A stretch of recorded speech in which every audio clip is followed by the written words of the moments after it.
Welcome back, everybody, to Scales of Fate. Woo! Scales of Fate! Scales of Fate! Scales of Fate!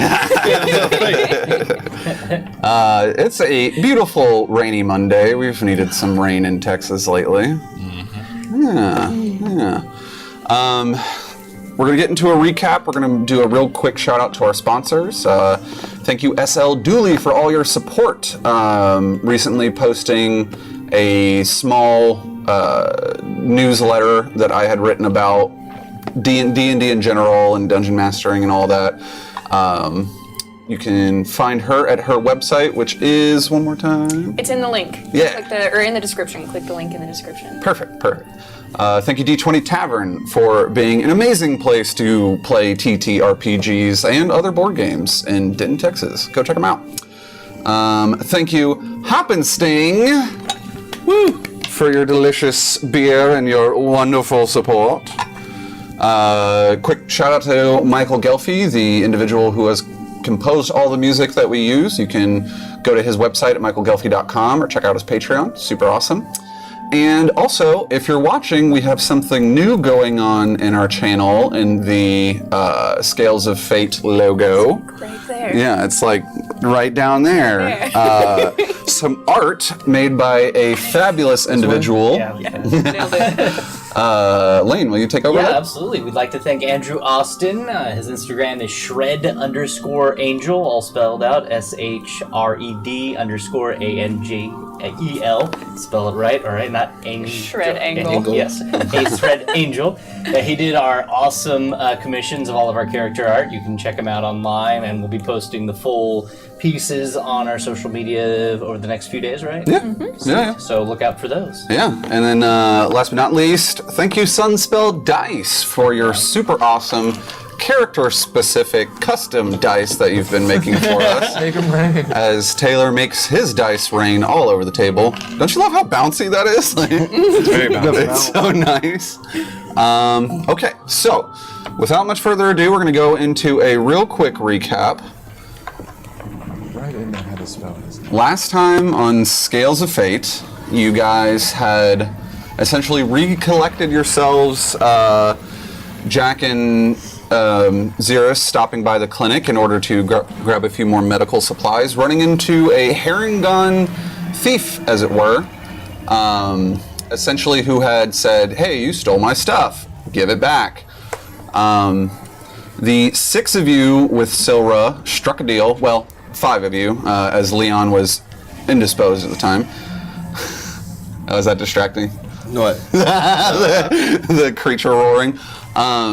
The 6 of you had struck a deal with her. Essentially, she would help you get into the warehouse, though for her own personal gains, in which you guys did. You went to Warehouse 11. Caught and subdued a certain Cathus, someone from earlier in the campaign, snuck into the warehouse. And before all hell broke loose, you had seen a certain Thane, a Tabaxi, old acquaintance of Salvo's.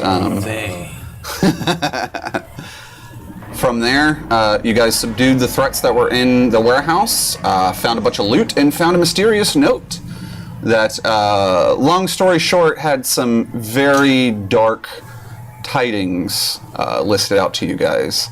So dark indeed that you are hearing those dark tidings right now. These are the sounds of the city imploding in a chaotic mess, as it seems that the chromatic spiral has found a way to disrupt the magical energy coming from the crystal at the Grand Spire Citadel, tear down the paling, and now all hell is breaking loose on the city. The last thing that you guys saw was a visage of a very, very large black dragon swooping down in the sky, and as of now, you see a jettison of globular masses in a line spraying and searing its way through the city. screams wailing through the air, stones breaking. In fact, as you guys look at lower sections, you see what appear to be similar figures that you had seen in the warehouse, creatures with misshapen, grafted pieces all attached to them, attacking anyone in sight. Real quick, for clarification, you guys had left Cathis tied up in a box in which you are standing in front of the shipping container now while the warehouse next to you begins to catch on fire. Bye. Good luck. And Safest place in this city right now. with that, what are you guys doing? Man, I think Cathis might have some info. Roscoe, you're in pretty high spirits for the fact that there's a dragon attacking the city right now. That means I have a chance to ride a dragon. You guys see wings unfurling near the Grand Spire Citadel, launching another stream of acid, kind of hitting the side of one of the crystals and particles of it shattering down. And as it turns its head around and starts heading south, passive perception, JJ, Salvo, and Roscoe, you guys all look up at this time and you see that it's, oddly enough, heading in your direction. No. Hundreds and hundreds of feet, So, like, gliding along. I love that dagger. Gotta ditch that dagger, bud. my dagger, what about, like, all the sacks of coins? I ain't the only one with stuff. Yeah, but we need to get rid of all that platinum. Maybe we can take it outside the city? Lead them Kind of lead it away? It has made its way about a fifth of the distance between where it was flying and when it started heading in your direction. We need to get stuff. Oh, How no. big is this thing? Like 1 building, 2 buildings big? When you had seen it the first time, you had estimated it to be 60 foot from snout to tail. I'm going to say we need to get stacked and start running towards Rax's. Okay. And I'm going to put my platinum in this shipping container. That's what I was Ditching gonna it. say. Is leave it on Ditching it. top. I'm like, you can leave it right here with Cathis. Okay. I do think you have a good point, though. Cathis probably has some important information, You mean- especially about the evil doings of this cult that will clear the name of my father. I do want to take him with us. This creature is now about 2/5 of the way heading in your direction. We pop Cathis out. They drop all their coins in. Okay. Hey, what? I drop my That's very good. Roscoe? You guys hear an We can come back unholy for it. roar Maybe. as this dragon is descending So and I descending. put all the stuff. I put the coins. I put dagger. It's so beautiful. What if I see Theo on the way? Oh, I put the Put the dagger in the back of the shipping container, put all the other platinum at the front. Yeah, we might be able to come back for it, but we cannot take this All right. to the only safe place we might be able to go. I'm Get his head all the way losing through the 19 platinum. Oh god. I never I added stick the it. dagger I knew what under the I put the dagger under the shipping container. So it's Okay. got multiple layers of protection. Okay, okay. Do you lift up 18 the for shipping that container? I just dig a hole and shove it in there. Okay, so as this creature has now made it about 3/5 of the distance towards your direction, you guys hear one more roar as it bellows out loud. It is indeed heading straight for you guys. Yeah, okay, run. Me and Downer grab Cathis by the. Does he have ears? Kind He's like fan. not really, kind of, not really. Yeah, we grab him by You could hook the him by shirt the collar. collar. Start just sprinting. It's us or that? Message into his head, you're probably gonna die today. Is that a threat? They're dragging Or him an through the ox- street We right go. now. We're leaving as this is happening. Okay, we're gonna freeze frame. Freeze frame. This creature is no less than 800 feet away from you guys. Oh, that's a lot of We're frozen in time right now. Okay. I am giving you the opportunity. Xeris had said his plan was to head to Rax Mori's. What is your collective plan here?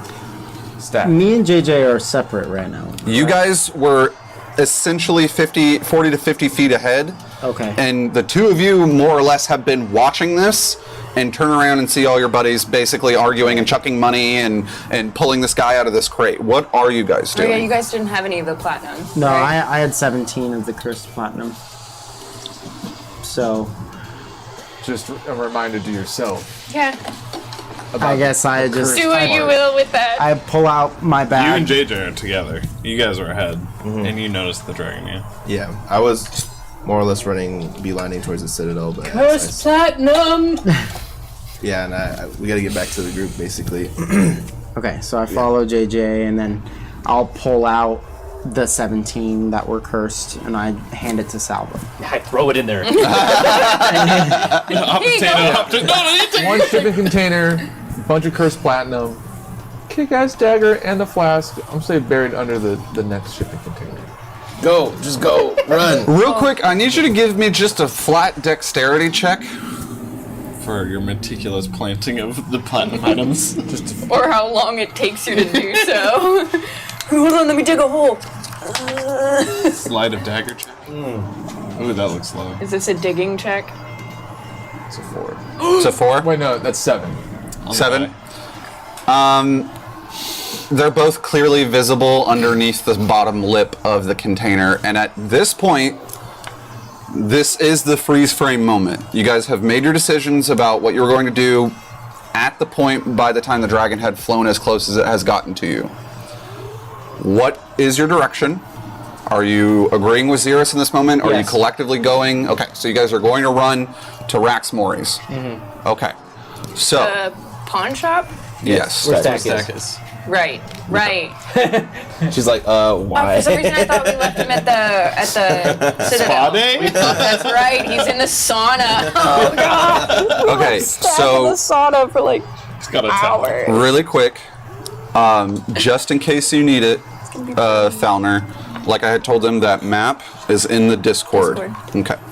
So, unfreeze. You guys have all made your decision to run to Rax Mori's. It is still raining, and you guys start booking it. What's up? I'm gonna kick those shit. I'm gonna let them run. I'm gonna be a second behind. I'm gonna try and kick that shit underneath. Okay. That's your decision, bud. I can run really fast. That's true. You are a monk. With your little legs. I got big feet. It makes up for the little legs. Pushing of the. Okay, so It's leverage. as you guys start running, you take the fastest direction that Jack Fellner and Salvo all kind of give you heading back over the bridge back to Rax Mori's on the east side of the city. Let's go. By the time you guys make it roughly 200 feet, you hear an eerie screech happening overhead. This, my friends, is going to be a skill challenge to see if you can evade the very, very large impending black death riding on the wind. I rage. Okay.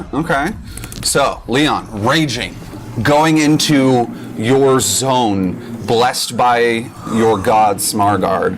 What are you doing in this rage within this skill challenge? I will be in the back of the group, Okay. and I will be looking over my shoulder, running with the group, but ready to basically throw myself at anything that's coming at the group or Okay. being shot at the group. I need you to give me a Constitution saving throw. Nice. 23. Okay, so as you guys are all running it, you see Leon just like get extremely angry and his eyes are tracked onto the sky, kind of letting you guys pass him. In this moment, bursting through an alleyway of two different buildings, destroying stones strewn about all over the entire road before you, the white skull-capped head of a black dragon with piercing green eyes bursts through the side here. The rest of you kind of hop off to the side and continue running, and it goes to make a bite at the person slowest here, which I imagine is Thalner. You got a slow movement speed, but with a 23 Constitution saving throw, you guys see Leon, as the dragon is snapping its jaws shut over Thalner, essentially stick his arm, gem encrusted, into the mouth of this creature, blocking it from getting Thalner, and it just crunches and seizes down on your arm, and you take...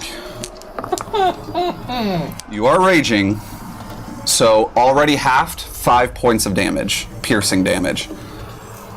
Ready. And as it kind of lets go of you, you see a strange, peculiar look in its eyes. It tilts its head, and its piercing, narrow pupil shrinking, and several layers of thin, flimsy pseudo eyelids fold open.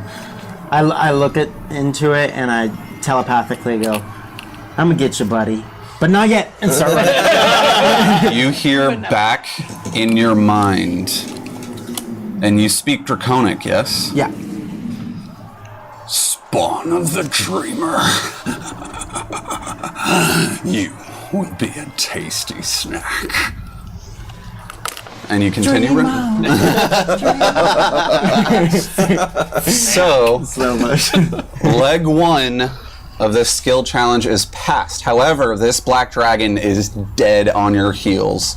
You guys just kind of see Leon fling his arm past as the dragon backs up, raising its 2 arms on top of the building and arching its head over you guys as its chest begins to expand and rumble.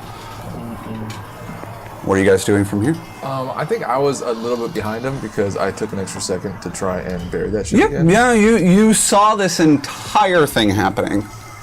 Do I get to roll again to try and bury that shit better? No, unfortunately not. Well, then why did I stay behind?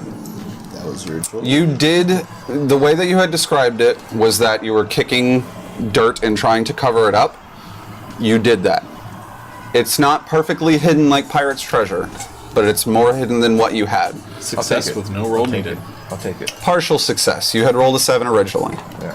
But in this if you want to have done a pristine job with it, you might get separated from the group.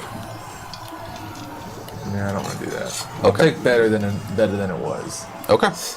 For free. Yeah. Sure. So, Roscoe, you see this happening. What are you doing? Yeah, I'm sprinting, maybe not quite behind him, but a little bit over here. Okay. So you guys keep running. As you guys are all running, just barely. It's almost as if the perfection of stopping its trajectory from attacking you guys was just enough. A spray of acid sears over all of your heads, and when it hits stone, wood, and steel, it all begins melting into a pile of goop. You guys have narrowly avoided its breath weapon, but it is hot on your tails right now. How far is it from us? From the head of the group, probably, you guys are hauling ass, so I would say about 100 feet or so. Tight. Message. Okay. I'm gonna message, communicate with it. Okay, what are you doing? And say,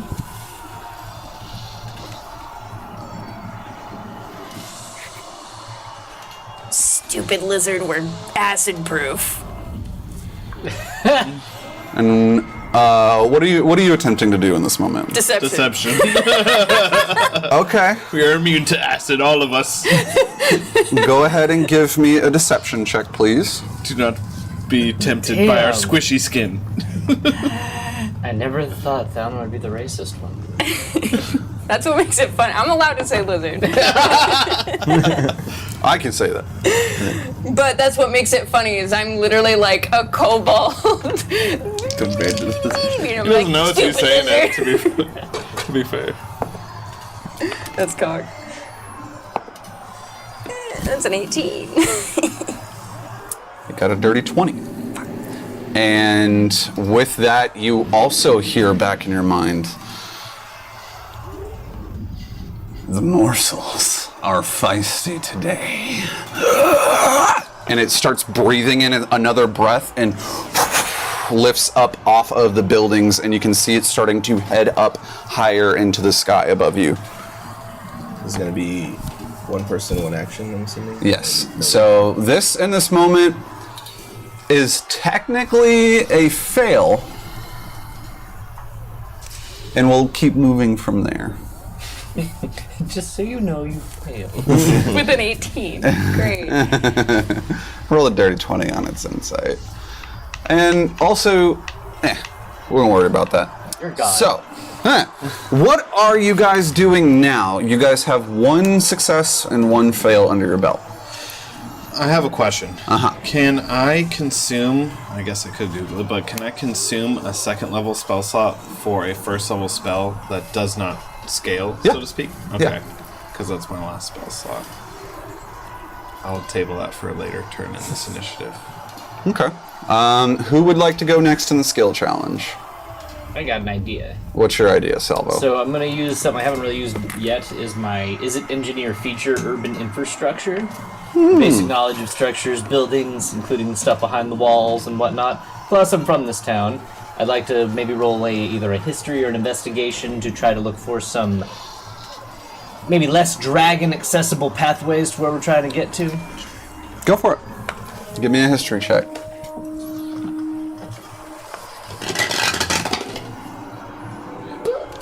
It's a 15. 15. Not so bad. Properties of acid don't mix very well with large bodies of water. And in the direction that you're heading, there is the river channel. Rax Moris is upriver from where you guys are currently running.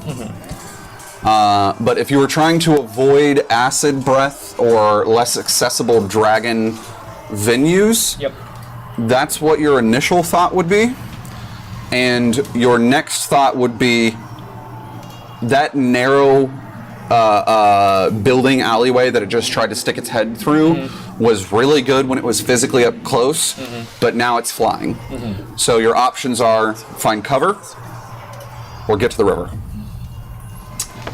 I basically voiced that to everyone, telling them that, like, so acid's going to be less effective in the water. But, Water, man. but If it comes at us, we die. it's more open, but that's an option.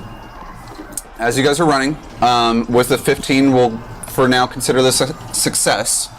Let's say narratively, you guys kind of listen to Salvo and Roscoe at the same time, pitching in, saying like, we get a problem, we dive. You guys, instead of just continuing your northeastern run through streets, you head immediately due east to the nearest river channel. Theoretically from here, the purpose being, if you wanted to dive into the water, you could. And additionally, just so you know, Salvo, with what I had mentioned of wanting to get cover without getting into the water, you would need to jump into a building nearby. Gotcha. But the bridge itself is a very large open spot. From here, the dragon roars once again, making its way around, and you can see that it's starting to charge up that blackened and green ichor of a breath weapon. So you have 2 successes and 1 pass in this moment. One fail. Maybe we should, like, not split up completely, but just, guys, spread out. I will do expeditious retreat. Okay. So this in this moment is a skill challenge. Casting this at best will give you advantage depending on the type of skill that you're selecting. This is not actual combat, so it would make things a little bit difficult to, because essentially what would happen is you would be very far separated from your allies. Gotcha. So with that information, are you wanting to do something with that?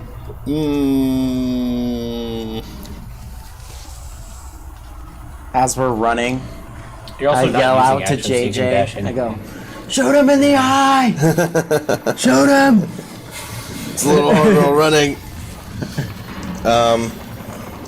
Can I use stealth to try and find like a route that's a little bit more covered and try and slip its trail?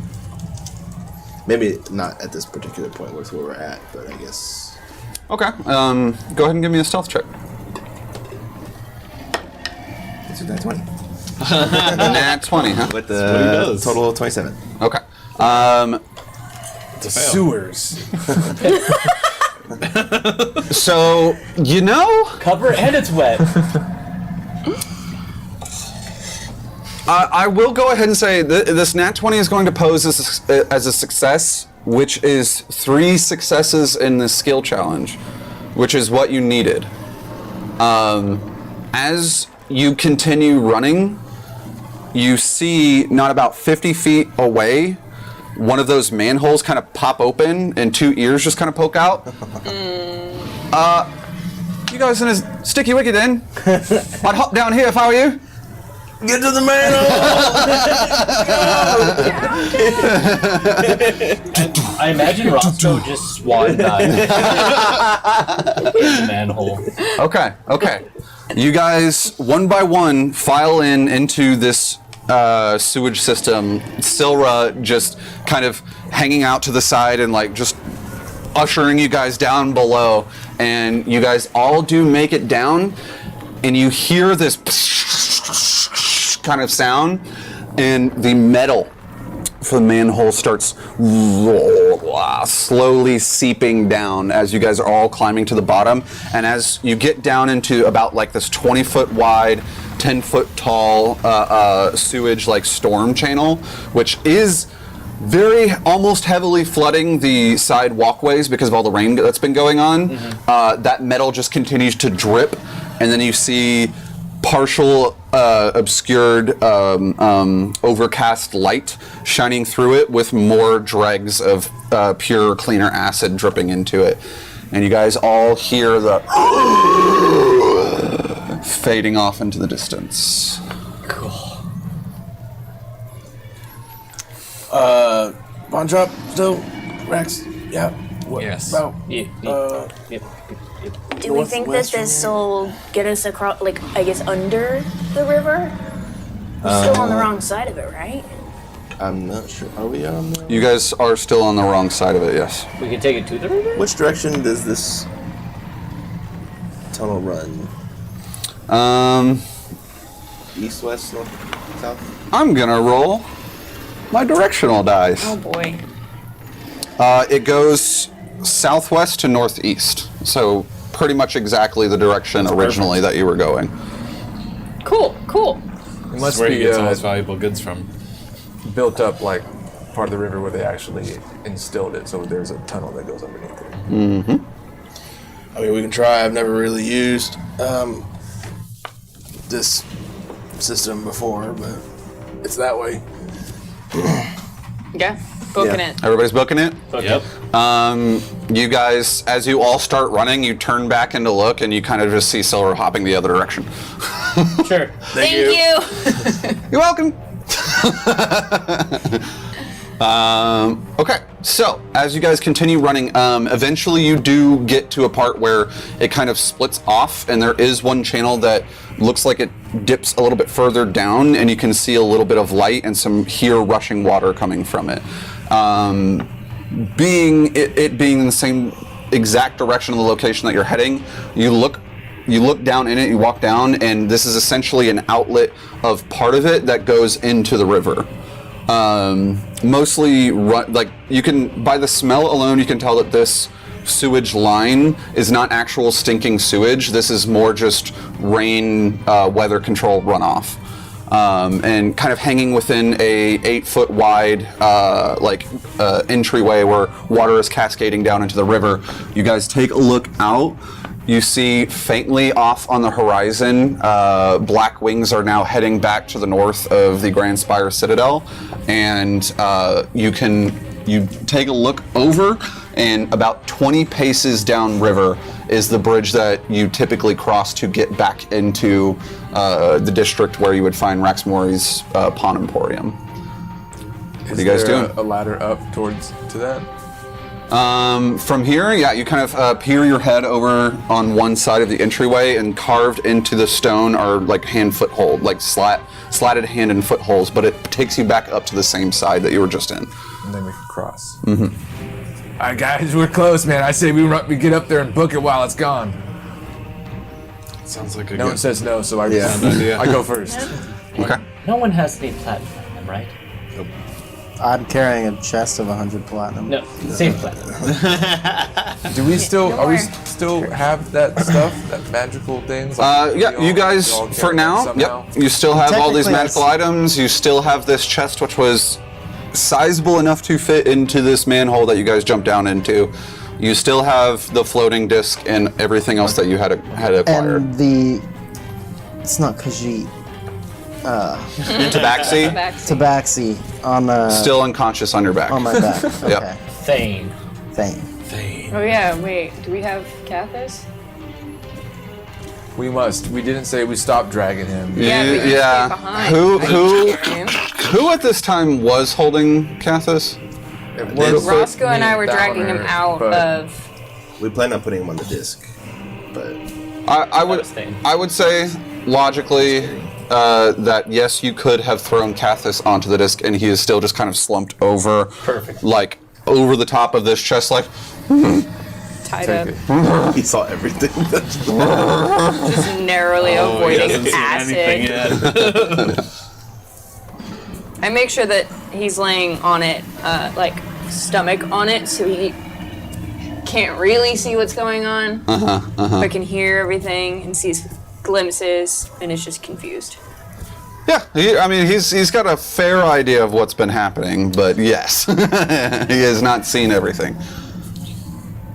So Just a freak out. I'm scrambling up this ladder. Okay. You begin scrambling up this ladder. Everyone at some point begins following, but I will point out this disc cannot follow you up the I was ladder. about to say. It can't float upwards. No. It's like a hoverboard. Is there a ramp somewhere? Is there? It's just river. Won't it not go more than 25 feet away from you? 30. So, But it can't go. It can't do that over. up. Basically, if there is a gap, Disappear. it will go to the lowest point that it can float on top of, and then like that. It doesn't go up. It only rests above a surface that it can How float deep over. are we? Okay. Can I put a surface under it and then raise that surface? 15 feet, theoretically, yes. Is there another access point like the one we came out of on the other side of the river? Yes. And then this river channel is about 40 foot across. We have boats. I like that. How fast is this river flowing? It's got a really, really good current going to it, faster than what you've normally seen of it, just because of the downpouring of rain. In fact, as you look into the water, you think it might be a few animals at first. There are parts and pieces 40 foot of across? humanoid creatures flowing through this river. Can I try with the rope and like the grappling hook, trying to throw the rope to hook something on the other side, so we can, and then hook it to this side so we have a tow line so we can get in the boat and like pull ourselves across? Give me an athletics check. Actually, I will argue that this is a ranged attack, so you can use your dexterity. It's not a monk weapon, though. 22. 22 will do it. 22 will do it. Okay, so you sling your hook, and essentially you hook it on a lip that's above this open tunnel on the other side, and you pull it and you pull it, and it seems very taut. All right, I'm gonna tie it off to like there must be some bar or something, some grate on this side. Yeah, there's essentially like currently empty torch holding objects on the sides of the walls. All right, so I tie it off on this side, and then I'm guessing with the amount of people, we're gonna need both boats. I have no idea how big these boats are. When you last unfolded it, it was about 6 to 8 feet long and about 4 foot wide. With all the chests we're carrying and the stuff with the disc. Probably a two-person. Probably. You're uncertain of how much weight this boat itself can bore. 2 boats. But you're Roscoe being a sailor man and a pirate. He's thinking 2 boats. All right, so 2-boat job. all right, guys, we need a strong person on each boat to not let go. We're all gonna hold on, but I'll do one boat. Guess I'll do one of the other boats. Looking like Captain America all right. pre-serum. So we pop out the boats. I guess the disc. Do we have to unload it, or or will it float over the water and follow us? Probably won't do that. All right, so You would think it would float on top of the boat, but not on top of the water. Okay, so we don't have to unload it, but we just get it on one of the boats. Yes. Do we want to be better safe than sorry? I mean, we're almost there. We can probably carry it the rest of the way. I mean, it's one chest, right? Because all the other money is just like Cathis. money. Oh, One Cathis. chest and cat. We could just We can tie chunk rope him in and the boat. carry him, Yeah, I was dragging behind drag the him in the water. key hole. Yeah. Okay. Is that what everybody's got going on? I mean, you can still bring the disc just in case, right? I mean, Yeah, it doesn't it won't disappear. And then we could always unload it if we still Yep. have the disc on the other side. Yep. Okay. Okay. So you kind of take out this rectangle box and pop open the lid, and as parts of it unfold, immediately, like just some strange Jack in the Box or reverse origami, this thing just like spills out, and then almost like you almost lose it in the current of the river, but you just hold on to the end of the box and it stays with it, and the box essentially attaches itself to the end of it. And as you're kind of holding it in the water, it's just gently flowing. I jump in the boat right when it hits the water, and then hold on to the line. Okay, and boat is now stable. All right, so first crossing crew. I'll go last. I'll go first. Same. Okay. All right, so those 3, and one of you guys, I guess, you take Cathis, and no, you Yeah, we've got, we'll take Cathis. Okay, if you guys take He's on the disc, right? Yeah. Yeah, if you guys take Cathis, we've got Thane. Thane. I might be a little quiet during this because I'm getting PTSD, and so it's He kind says of I'm your getting character. flashbacks. So I'm just stoically like feeling the rain on my skin, and then I start humming and start pulling. Oh no. Leon, are you okay? You're not on this boat. He's fine. Go. We gotta get out of As soon here. as that boat clears, I open up the second boat. Okay. Starts clearing. The boat just pops open and lands in the water. This time you're ready to catch it and stop it from trying to flow downriver with this current. And you hop into it. We unload Are you unloading the disc? yeah. Okay. And then still putting the disc on top, but in case the disc gets all fucked, the stuff's in the boat. Okay. Yeah. So you unload the disc, pull it, put everything into the boat. Boat like does sink a little bit with the weight, but you can tell that it can hold a lot of weight. This boat. And everybody hops in. Xeris, this disc basically kind of glides over the top of this boat. You guys are all safe in it, and on the other side, you guys have already made it, and essentially just kind of resting right below the lip of the other side of this entrance. I put one of my legs on dry land, the other leg in the boat, and just hold it firmly. I say, "Get off." Okay. All right, guys, it's our turn. Everyone grab on. Okay. So we all do it together. Yeah. You guys do make it to the other side. Everybody give me a perception check. I was gonna say while we're moving across, because I'm not really helping much, I probably would have looked around to see if I could tell where that dragon was. Okay. Give me a perception check. 7. 18. 7 for Xeris, 18, Dirty 20. dirty 20, It's taking all my focus 9. just to get across. 16. 9, 16, 5. 5. Okay. You're looking at the water. Leon, There's the dragon. Oh, that's my. you're over on the other side. You've already hollered to tell everybody to get across. You're just kind of still in that stoic mindset. Like for a second, your gaze is fixed on the water and these masses of dappled body parts just writhing through this river. You hear that same roar that you have heard since this entire Meshiva has begun. but you hear a second. Like an echo? And JJ, you hear that second. This is not the sound of roaring echoing off of mountainsides. This is in a unique, different vocal corded roar permeating through the sky. I perk up and kind of look and I go, dragons. He just noticed. Dragons? What do you mean? That's what's been going on. What do you mean? Dragons. You mean dragon? Dragons. Plural? Maybe it's just maybe they hate each other. Do they hate each other? Thalner is a kobold, not a dragon. Have we made it? Has the second boat made it across? The second boat has made it across. At this point, Roscoe has already hopped up into the second boat and then onto the ledge and started pulling. As everyone has made it into this area, he starts pulling this boat. It's super easy to fold this back in the box. It's really weird. Very obviously magic. It wants to. It wants to go back in its box. Yeah. And then I know I can't get my rope untied from the other side, so I'm just gonna. It's essentially above you. Yeah, but I can't. I'm just gonna cut the rope because I want my hook back. Okay. You pull it down, cut the rope. You realize that the hook is still attached to the top. Well, I unhook it.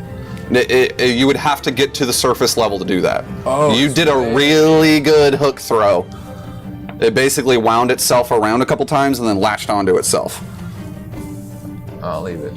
We can get it. I'll do it. There's plenty of other hooks around. We'll get it later. There's more hooks. So that's fine. Mage hand. Unhook it.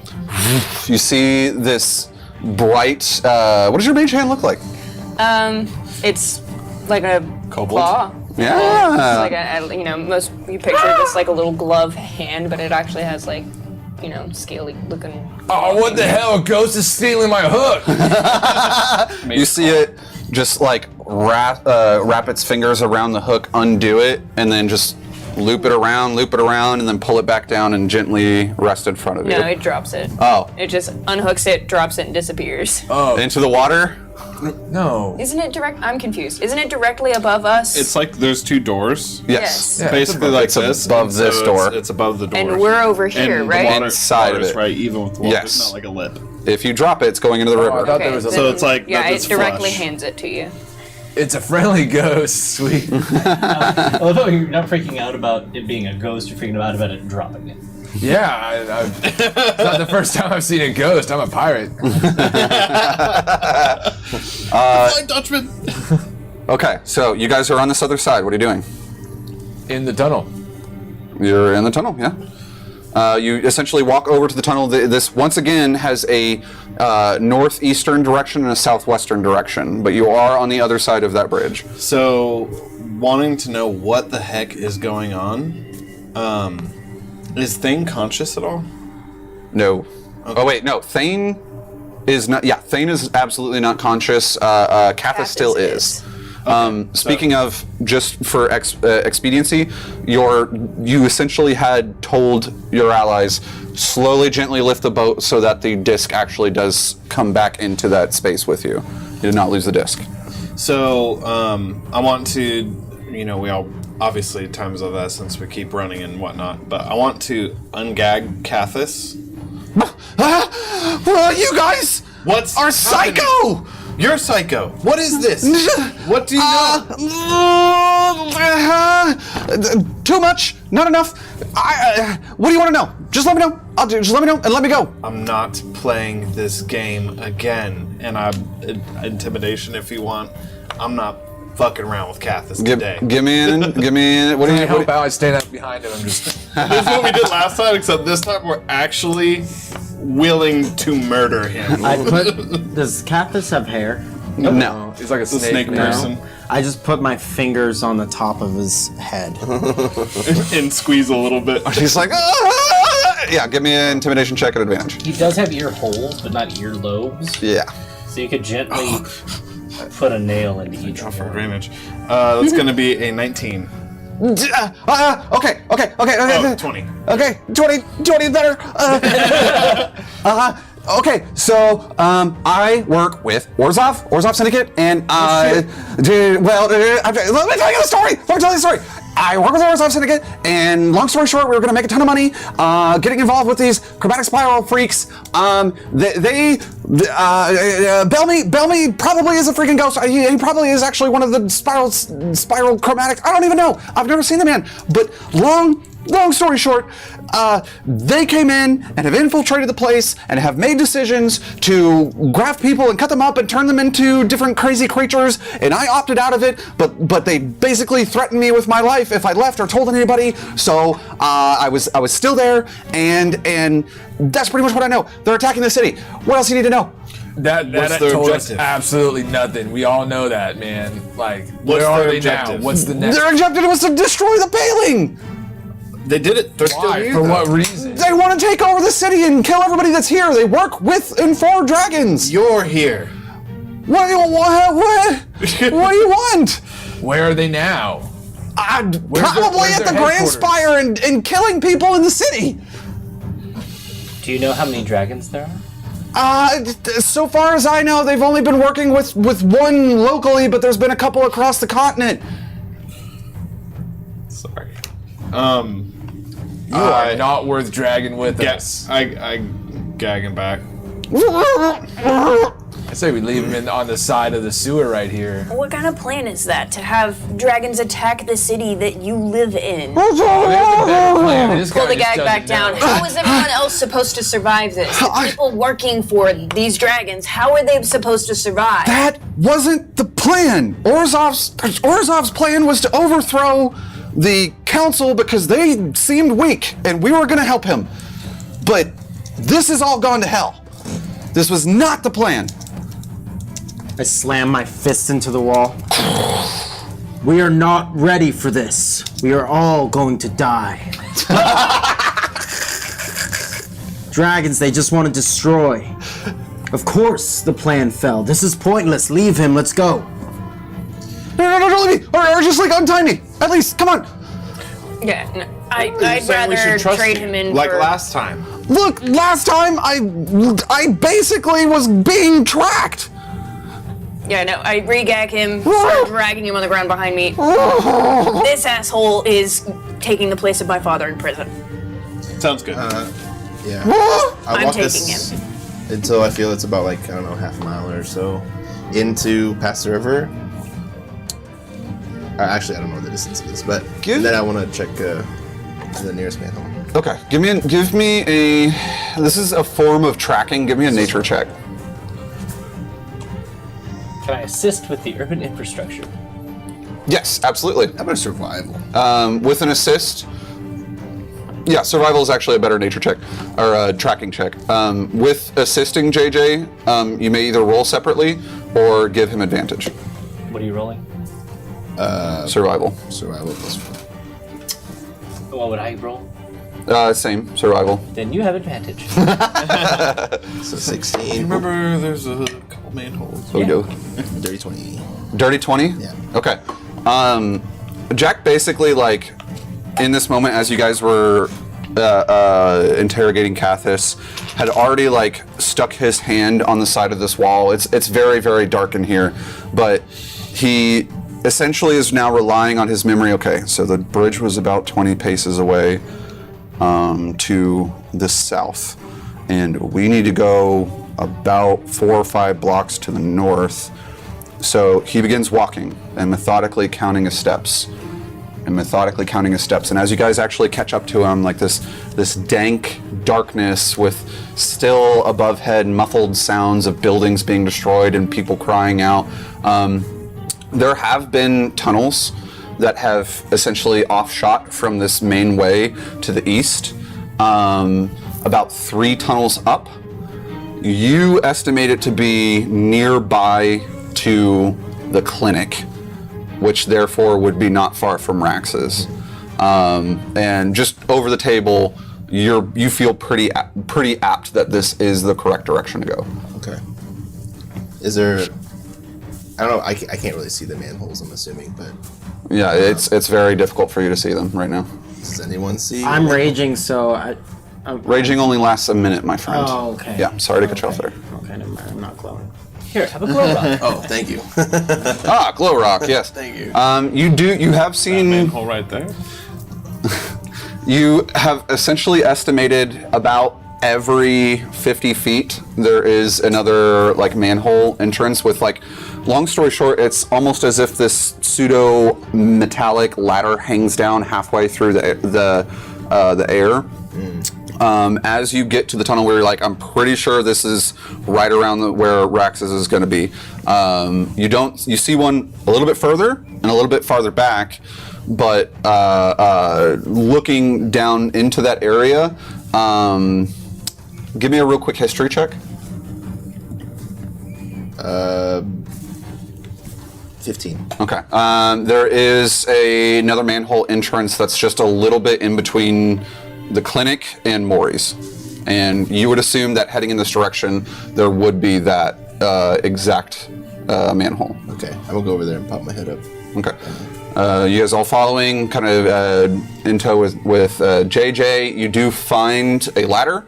You kind of hop up a little bit, maybe with some help, and then grab it on the ladder, climb up, lift it up. It's really heavy. Okay. Dang, how does she do this? Only that ghost could help us You again. got any help? Like, here's JJ, and I'm like, Climbing over me, I'm like, all right, go ahead, bud. and then I just, Okay. Go ahead and give me an athletics check.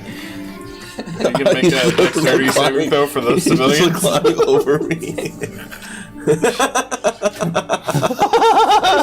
Just a little smooch on the top of the head. I'm gonna use, well, do I use my inspiration before? You can, so inspiration, you can use it whenever. Like, you could ask me if this fails. So what is my, with a 14, what is my my draconic intuition? So prior to your draconic, prior to you making this athletics check, you kind of tap into your draconic intuition. Your gut is telling you that this city is being under attack. If he can't lift it up, there might be some fallen debris on top of this manhole. That's what your gut is telling you. Okay, we'll see if a 14 works. Then I won't use my inspiration. Okay, a 14, you do crack it open a couple inches. It's really heavy and it's really hard to push it back further. Looks like this one's stuck. Might be something on top of it. Try one of the others? Yeah, go back one. Yeah, we'll go back one. Okay. Kind of hop down, go back one. You kind of move over up into it. This time, Leon taking the lead. Yep. The same athletics check will stand. There is a little bit of resistance, but you're able to kind of just slide it over, and there's a large broken apart stone brick that you kind of slide over with it, and you pull yourself up. Everybody else pull yourself up.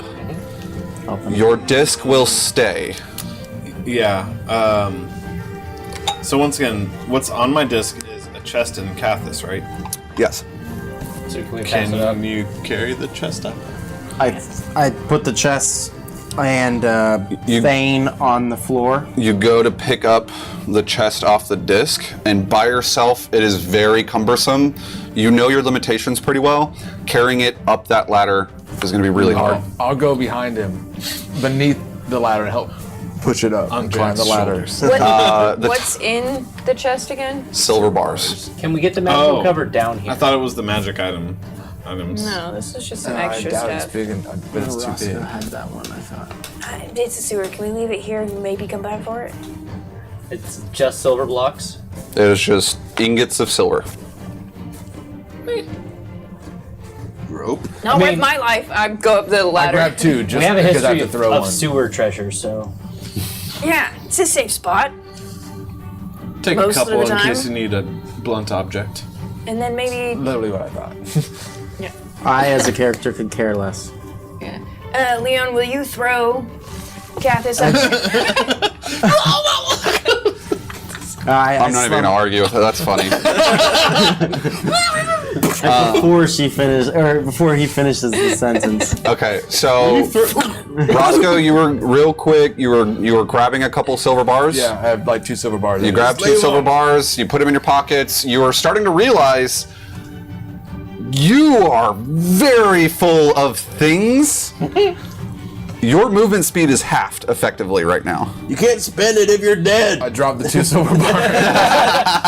And I picked them up. You put them in each pocket, and as you're trying to go up the ladder, your pants are like falling down. Yes. I just say forget it. Okay, you guys all have made your way onto the street. Oh God. You guys all look up into the sky. Give me one more perception check for those who feel like they would be doing so in this moment, which... No, I'm just gonna close my Everyone eyes. draws the die. Another 7. Dirty 20. I'd say for Xeris, like, the level and intensity of all this combat is very disorienting for him in this moment. But yeah, that I'm checks just out. dragging Cathis. You're just dragging... I'm focused okay. on what I know. Gotcha, And that gotcha. is, where's Jax? Where's Rax? Okay. This is respectively. Where is Stacks? Stacks? What did you get on? What did you get, Roscoe? Dirty 20. Dirty 20 on perception. Who else? 8. 8. 13. 12, but if anything is, if we're noticing anything on the ground level, that's not where my eyes are. My eyes are shakingly eyes are looking up in here. the sky. Ground level, you see. You essentially kind of look over to the west, and you just see people. A flood of people in the busy main street that divides through Drakehaven, booking it, sprinting with kids in their hands, some of them with backpacks of valuables with things that are falling off, just some of them covered in acid burns all over their face, a few people missing hands, or one of them hobbling, missing an entire half of a leg. What's up? This is what we're seeing. This is what Leon is seeing, looking said over in you're that looking direction. up. I the said sky. I'm not looking Not ground. looking. Okay, got it. Okay, so for anyone, let's just say that description was a passive perception. That's what you all see. Okay. I'm ignoring all that the Sure. best I can. So with a 13, Jack, you're kind of keeping your eyes trained on the Citadel. You think you see 2 large shapes just kind of intertwining around the Citadel. Roscoe, there's no mistaking a pirate's eye. There is another dragon, but this one seems to be made of pure gold. And it is in a tooth and nail fight with the black one. Man, I wondered if there's enemy dragons. I love gold. This whole time? You called it. Oh my God. What? I mean, I'm not seeing this, but what? I've got gold armbands on my arm, and I hold them. I'm just like, yes. Keep gold. He takes all the gold out of his pocket. He's like, yeah. Do we all? Only Ross. Only Roscoe kind of sees this because essentially, like, you see them interlocked with each other. They essentially have both of their mouths biting down into each other's necks, and because they're not flying, they are essentially directly plummeting through the sky. That's why you all miss it, and then you hear a large earth rumbling. So I yell out, oh man, that gold dragon just took the black one down. I gotta go help him. No. Now's our chance Stack. to get Stack and restore the paling if we My can. rock. About 40 foot to the east is Jack's clinic. You look over, a couple of the buildings on the other side have fallen over. No. One of them partially into your yard, which is small. Yes. The front windows of the door into your shop have been shattered. You do see a couple of people that essentially, a couple of them are like standing outside and like grabbing things that are being tossed to them, and then another one hops out and he's basically holding one of your med kits, sees you, and they all just start booking it and running. That's fine. Take them all. Take all of the supplies. I don't care. And then you look over to Rax Mori's. The building directly behind it had been melted onto his shop, and the entranceway with the 2 flaps seems to be mostly covered. I'm booking it. Yeah. Yeah. Can Roscoe fit in down there? Okay, you guys all get up. Yeah, this is essentially like slag melted rock that has been served as a barrier in front of this doorway. It is a very tight squeeze. The Team Small can squeeze into there. Yeah, I Let's go. full on Little sprint, legs. like parkour, slide through that. We'll be back with Stack and whoever else we can find. I didn't follow them. I stayed standing, shocked in the direction of the noise that we heard. And you see tears running down my face, but I'm not stoically staring with tears. And I look at you guys as you're running towards the shop, and I start walking towards the direction of the sound. Okay. You guys see Leon leaving your company, still with Thane on his back. Leon. Team Small does not see this. Yeah, no, we're You not. guys, Leon. Rex! I run up to Leon. and while Jack's just kind of outside the door yelling Rax. Yeah. Sal- You're keeping an eye on Team Small going in. I'm trying to track down. And I'm probably talking with like, they've got it handled, Jack. They'll get Stack and Rax. I Jack. kind of do the half jog run thing over to Leon. Okay. Salvo catches up with you. I slump Thane off my shoulder and hand it, and I say, I must go. Must you? Let's go. Your place is with us. You A said dragon needs help. I can't lose another good one. You can't help alone. We might be able to. You Deception. guys have 30 seconds. 30 seconds. not there. Can't say nothing. What else do I say? I'm like, do you want? No, that's cold. Listen to me. How long have you known me? Long time. We've both been through some shit, and do not care for dragons generally. But some dragons apparently can be good. You see a plume of jettisoning golden-like flame erupting through the sky and then arcing through the air. I must at least bear witness and at least claim. I can't explain right now, but I must be there. Even if I can't help, I have to bear witness. I don't want you going alone. Can you please give them a moment to rescue our friends, and then we all go, if we must. I take a half step every 5 seconds. So that gives us some time. Okay, we're going to cut back over to Team Small. Big steps. He has big legs. But they're half steps. As you guys hear Rex! JJ just yelling Rax from behind you guys. The shop looks like it's in disarray. Parts of the ceiling have also been melted in, and like it's strange. There's like stalactites of stone that have just seeped down through the ceiling and essentially cooled and dried from the acidic puddle that they were making. You look around. The shop itself looks like it's been looted. Roscoe, this is, to your eye, like this has been looted. It's almost as if the second that an attack happened, anyone within the vicinity was just like, I'm going to make the best of this. You look around and you hear JJ calling out Rax one more time. You hear a very faint sobbing coming from one of the back rooms. I sprint towards it.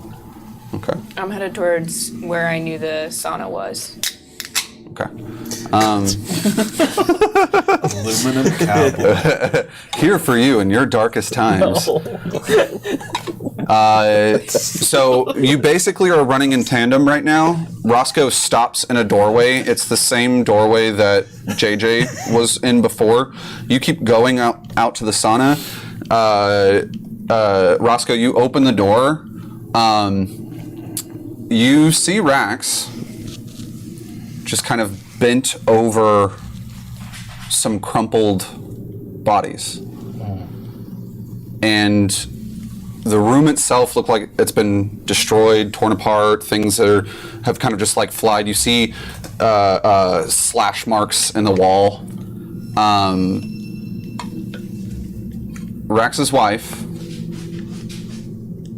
lays dead in his arms, and he's just sobbing. She's like definitely dead.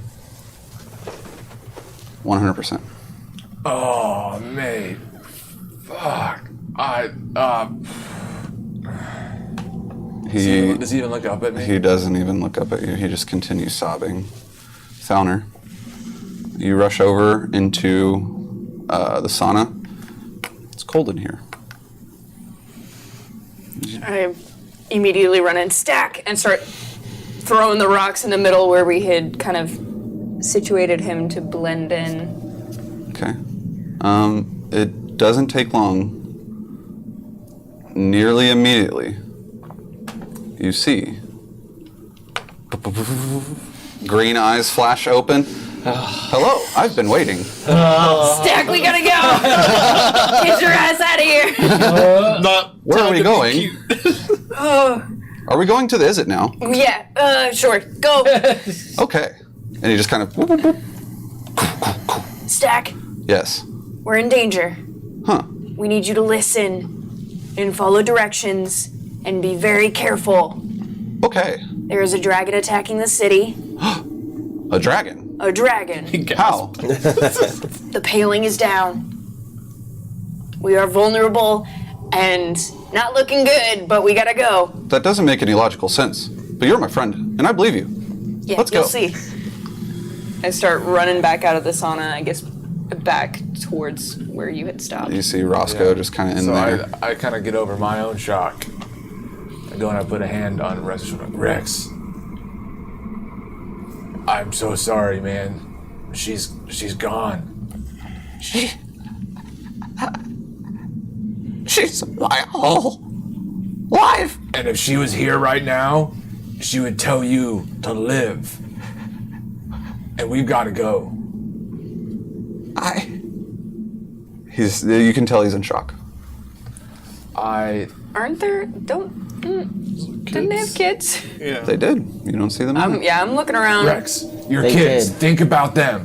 Where are they? We have to help them. He just looks at you, tears streaming, dead eyes, Oh god. and shakes his head.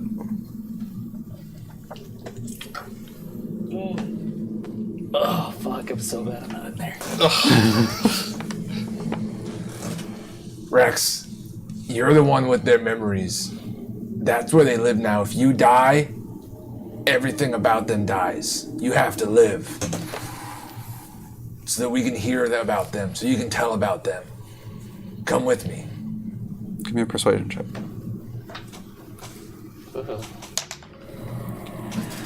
Natural 20! Deservedly so. Which is a total of what on the persuasion? 24. 14. 22. 22. Over the table, the DC was 20.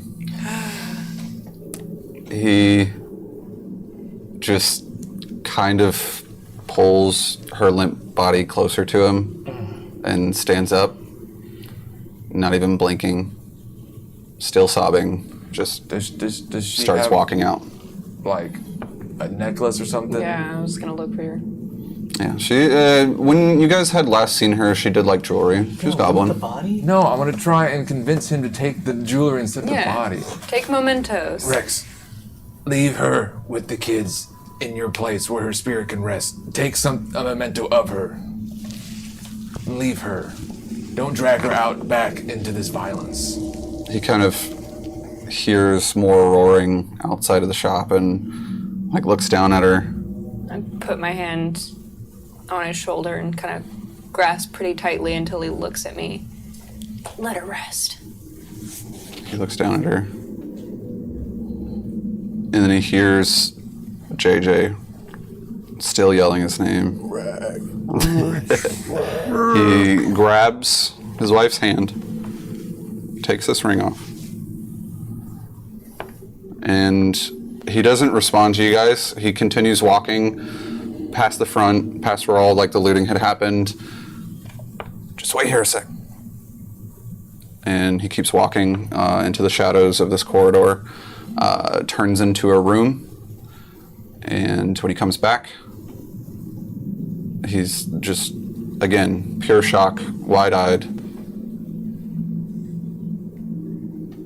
Is JJ okay?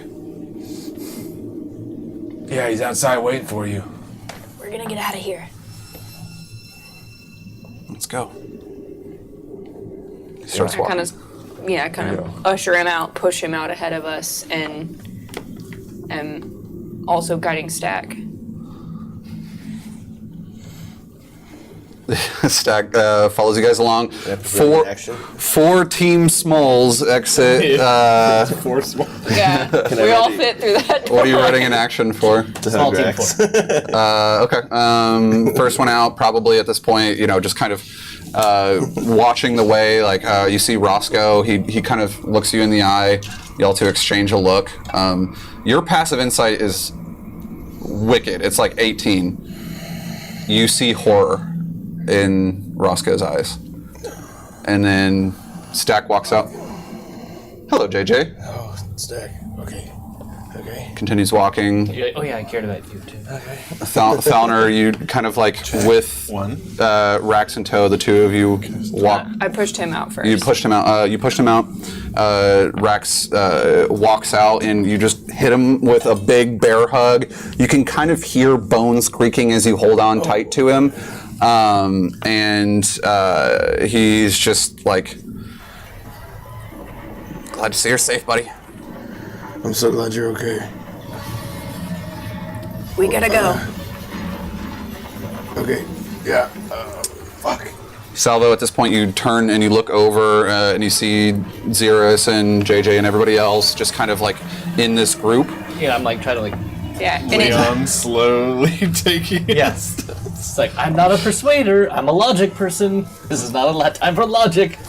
in saying we gotta go, I'm like trying to catch JJ's eye and like nod like this is it. We gotta go. Yeah, I feel like I put I that- turn back, Passively inside of that. yeah. tears down my face, and I scream, "We must go! This is our purpose! This is all our purpose! You can't see it yet, but we must!" As he's saying that, no roll required. The rest of you are looking up in that direction where he's standing in front of you, the north direction, towards the Grand Spire Citadel. You see two figures of very large dragons, once again interlocked together, smash into one of the spires, breaking one of the three helixes. And passive perception of JJ. You guys kind of get the context.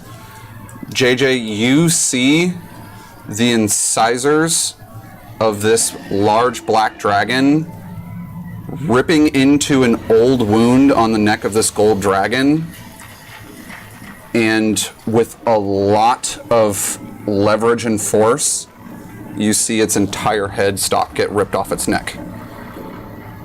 And it spins around in the air, throws the gold dragon onto the ground, folding open its wings wide, and just lets out this billowing roar. Leon, you turn around and you basically see the tail end of that. We're gonna freeze frame there and go on break.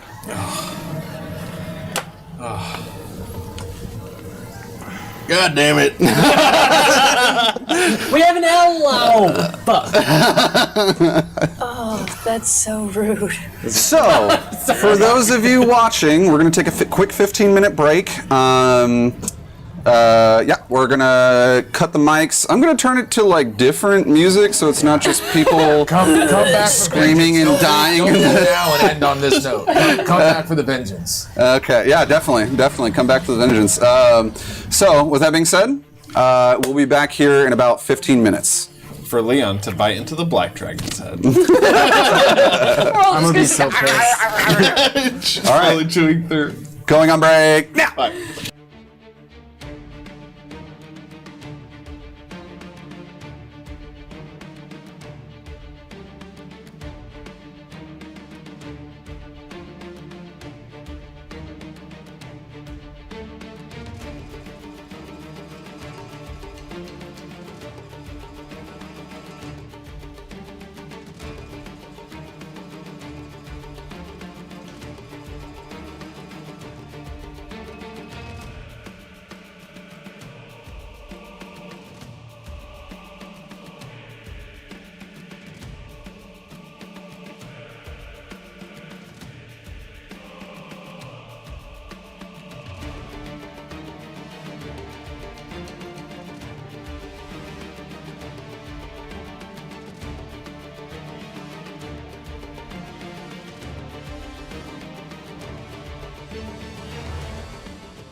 Yeah.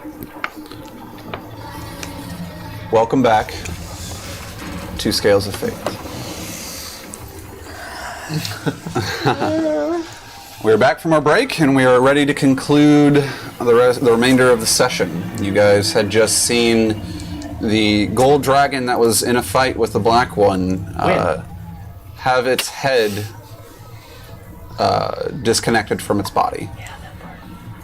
Just JJ saw that, correct? You guys all saw this. Oh, we did. Yeah, you turned around just in time to see this, Leon. I'm imagining kind of Predator style, just like ripping it out. Yes. Oh, God. And I dropped to my knees. as he drops to his knees after saying, this is our purpose, we have to go there. Zeus has a little bit of a spark of an idea, and says, Tyro. Let's get Tyro, now. There's no better time. Now? Oh, God. Malachi's there too. They're chaos, man. No, there's not going to be any guards there anymore. They're going to be running for their lives. Let's go. JJ, I gotta ask, man. You're a military guy. There's got to be some fail-safe. What's the plan B for when the palings fail? I mean, they might have heard of something, but Like, it never had to use it in the history of ever. there's got to be a weapon, a ballista, something, man. Jack, being a former member of the Drake Hand military, give me a history check with advantage. Okay.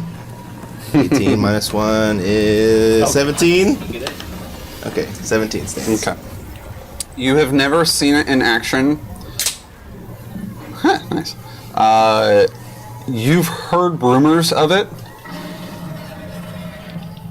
The failsafe in your eye has either been sided with the mages within the Grand Spire, and as you look up in that direction, you see spells of brightly different assorted colors flinging through the air, some of them heading for the dragon, some of them just kind of arcing across the battlefield. You also know that there are, from a certain level of surface to air, projectile style weapons, not dissimilar to guns that you guys use in modern time, that is designed to have a much more stopping impact. But with that roll, you're not certain of where it is held or located, and your hunch is that it would be located within the Drake Hand military barracks to the far northwest. Is that close to where the prison is? If you would check your map, the Bastille Caverns is the exact opposite direction. Yep. Is the Bastille Caverns a military installation?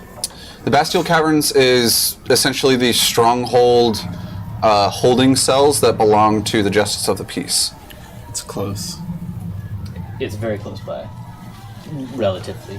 And Malachi's there, too. I'm just wondering if there'd be if they're the same thing, if there'd be info or old scrolls or something that talks about where these things are, maps and things like that. Our plan after the warehouse was exonerate.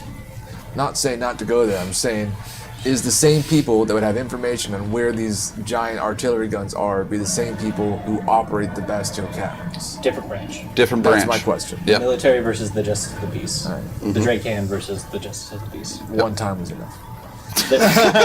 There's a branch for the military. I don't care about trees, man. I want That's to the Drake kill. Hand. The Drake Hand, yes. Now the branch for the Justice- Bastille Caverns. Like military Justice- versus police. Yes. Yeah. Just But there are military They're police. the police, and then there's the... Okay. Now that Sorry. dead horse is beaten, I close my eye, or you were about to say something, right? Yeah. Okay. Down there grabs Cathis and is like, now might be my only chance, and heads towards the Bastille Caverns. Okay. Oh, I thought you were going to... You've had that chance for a while. Walks towards the Bastille Caverns, dragging Cathis behind him. I would... If everyone's okay with that, I would love to also get Malachi out if that's prison break time. Malachi's over in his shoulder. prison. You're welcome to join me. I'm inclined Stack to is plodding along, following Thalner. I go over to Leon. I'm sorry, you were actually about to say something. Well, I close my eyes and I clutch my chest where my crystal is, and I go, Smargard. Who were they? So, are you using your background feature? Could you refresh me on that? So it's the gambler feature, but just reskinned. Basically, you ask the DM for a gut decision. Oh no, I'm He's seeking actually trying to speak to my spirit totem Sure.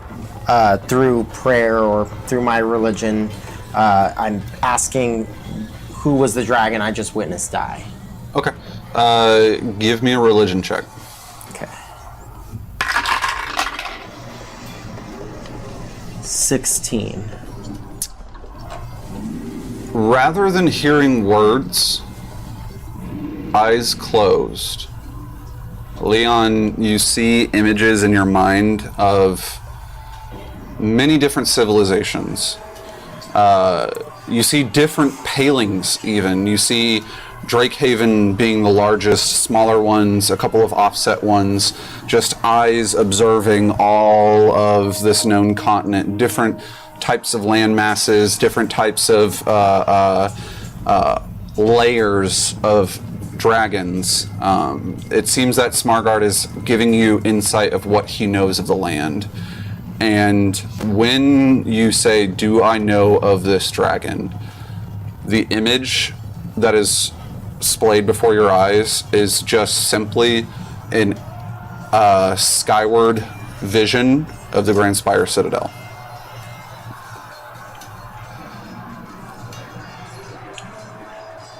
Wow. I think I have an idea, but I don't know if my character would connect those dots. But okay, so I open my eyes, and I'm still on my knees. I walk up to you and put a hand on your shoulder and Leon, we must go.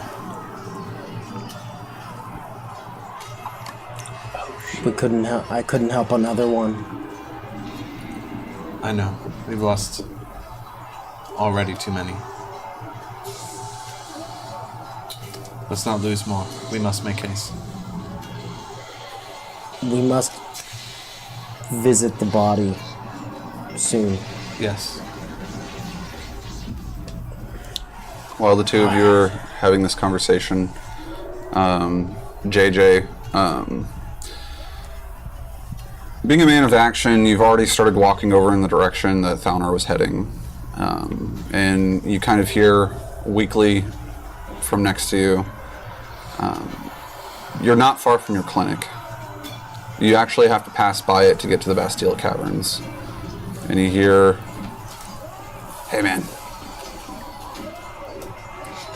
let's go get the big guns. I didn't think there was. I didn't think there was time, but You hear the roar. all right. No better time than now. Sound like Brax has bloodlust. I see shame. Let's do it. Thalner, you pass a perception, you kind of turn around, you see Rax kind of booking it for as much as his little goblin legs can over into the clinic, and you kind of stop, and Stack stops right next to you, and JJ, you head in after him, and your building itself, like, it's almost as if it's at a slant. Part of the doorways are like broken, with a lot of your pristine, well-placed tools strewn about. Heading up into your room, going into your hidden crawl space under the floorboards of your bed, you find your arsenal. Yeah. The foreplace is like not just hidden. I grabbed like a giant brick on my way into the clinic, and I just start smashing the floor, like, of my clinic, and then I move all the debris out of the way. This was I don't want to get at this easily. Yeah. Put this away is a different laugh. Yeah. So I basically smashed up the whole ground floor of my clinic. Finish it off. Rax is actually has taken another heavy object within the room and has been helping you do this. Yeah. And then buried underneath is a chest or crate that has all my stuff in there. And as you pop it open, you may choose to omit this information, but for the stream's sake, what do you see?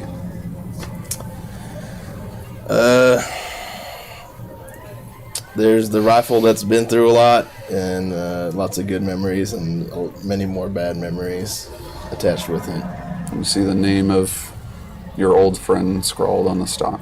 Yeah, and bunch of ammo, some gold,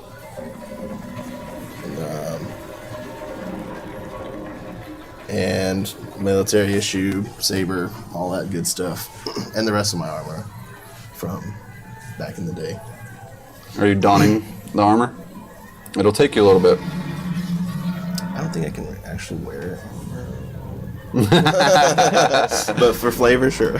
Sure. For flavor, we'll revisit this over the table outside of session. But you gather up all your things, and Rax kind of takes one of the extra standard issue pistols. Not old rusty. Old trusty. And he takes it and loads it up, spins it, flips it into the chamber, and kind of looks you in the eye, very much shorter than you, and says, "This is our city. Let's take it back." Couldn't have said it better myself, and flip cocked my rifle and stash the ammo. Let's go. Okay. At this time, Xeris, Leon, Salo, you've all kind of caught up with Thalner, who had been very impatiently waiting and almost even moving, but Stack's just like, wait. And then JJ and Rax kind of hop out of the broken window that was being used as looters as a pass. And you guys are all now together, heading to the Bastille Caverns. Full sprint. Can we put Thane somewhere? Yeah, he's still unconscious, by the way. Stack, I guess? I don't know. And should we be taking Stack to the Bastille Caverns? Why are we still dragging this guy around? Roscoe actually asks, because Roscoe does not. Thane was in the Izzet, or at least was an initiate when I left. Oh, and he was the guy one guarding the Malachi's door, but then ended up being a baddie. Malachi might have some choice words for him. We need to make Among haste. other things. Did you have something to say, But Steph? he also probably knows more than the street level thug who was guarding the door, because Thane was actually in an office. Sure.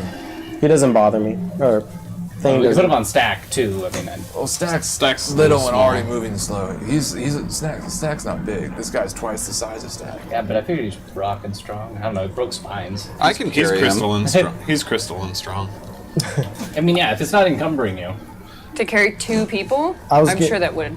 Well, He's not carrying two. Carrying two There's people, Thane yes. and Cathis. Well, Cathis Oh, we don't talking need about that. Cassis. I need Cathis to free my father. We were gonna I thought you were put him dragging in him. jail. I'm dragging Cathis. So we're good. We're gonna bust your dad out. Why do we need to put this guy back in there? Cause screw. It's like an Indiana Jones Slap him situation. across the You gotta, face.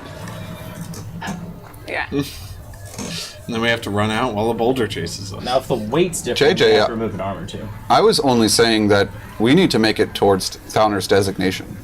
Okay. You said wait, so I wasn't sure. I was speaking to Thalner, waiting for you. Gotcha. Well, we're here. What's this rifle here? Oh, it's a long that's while we're story. running. Sure. You guys were running and talking. Yeah, why not? Okay. I see some tech. I'm about it. I'll have Stack help me carry Cathis. I have So priorities. that we're like both. Never stop learning. Well, each 4 of us will carry a limb. Carry him by a limb. So, you guys are all heading towards the Bastille Caverns. I don't care who. I need someone to tell me highs, lows, or middles. Highs! Nice. Everyone says highs?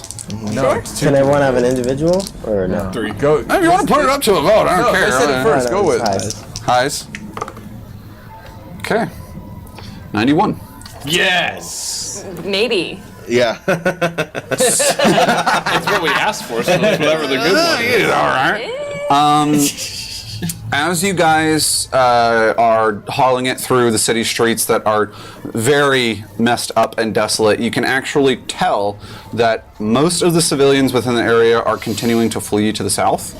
And any person of question, whether it be potential grafted of the chromatic spiral, whether it be the justice of the peace, you guys find yourself a clear headway. It's almost as if heading farther and farther towards the Bastille Caverns, there's less and less people thinning out. You guys eventually do make it there. And to describe what it looks like to you on the outside, eventually making your way down the eastern road, looking towards the south, you see slightly detached from the road a stone bridge that makes its way across a very deep ravine within the mountainside. And there's only one entrance and one exit to what you can tell.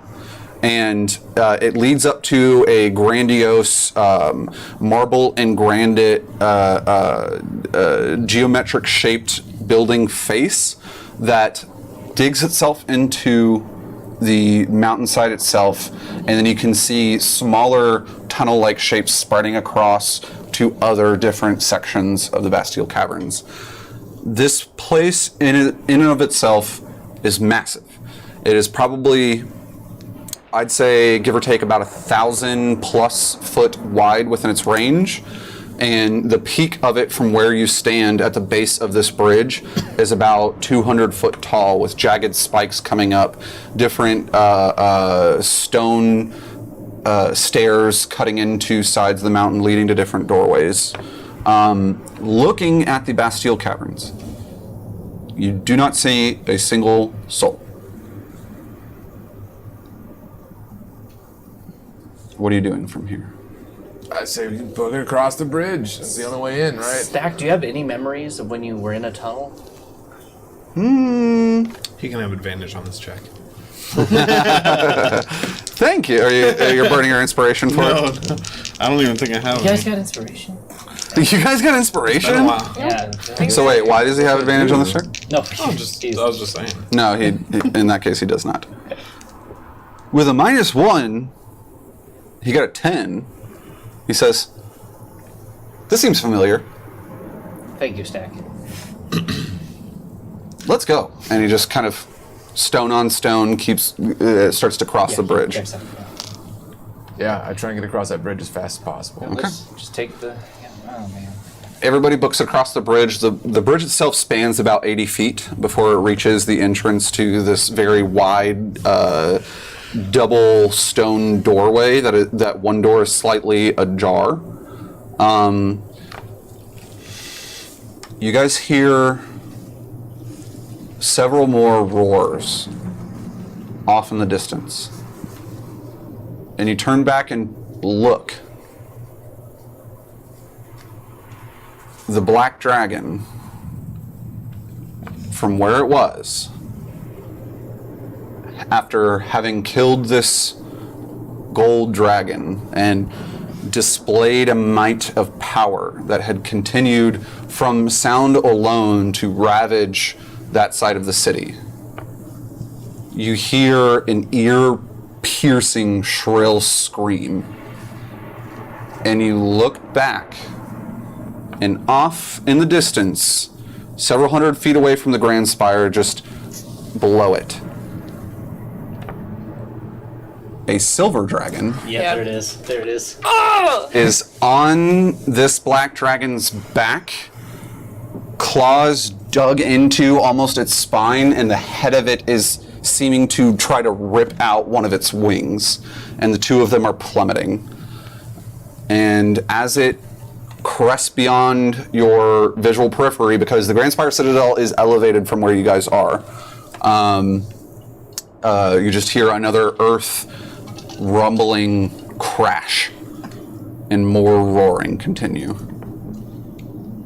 We couldn't attack at the same time. We gotta go. Now. Well, Make it someone quick. wasn't here.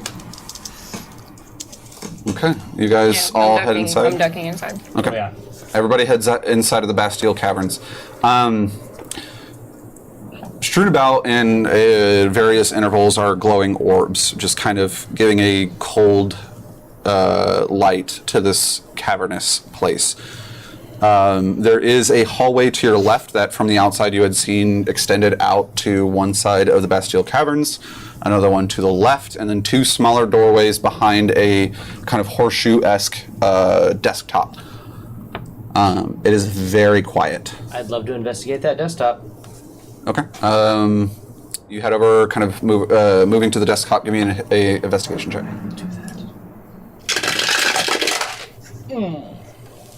Poop on a stick. Still recoverable. 13. To your eye, you just see shredded, distorted pieces of officeware and papers, blood spattering across the countertop. Don't find much else.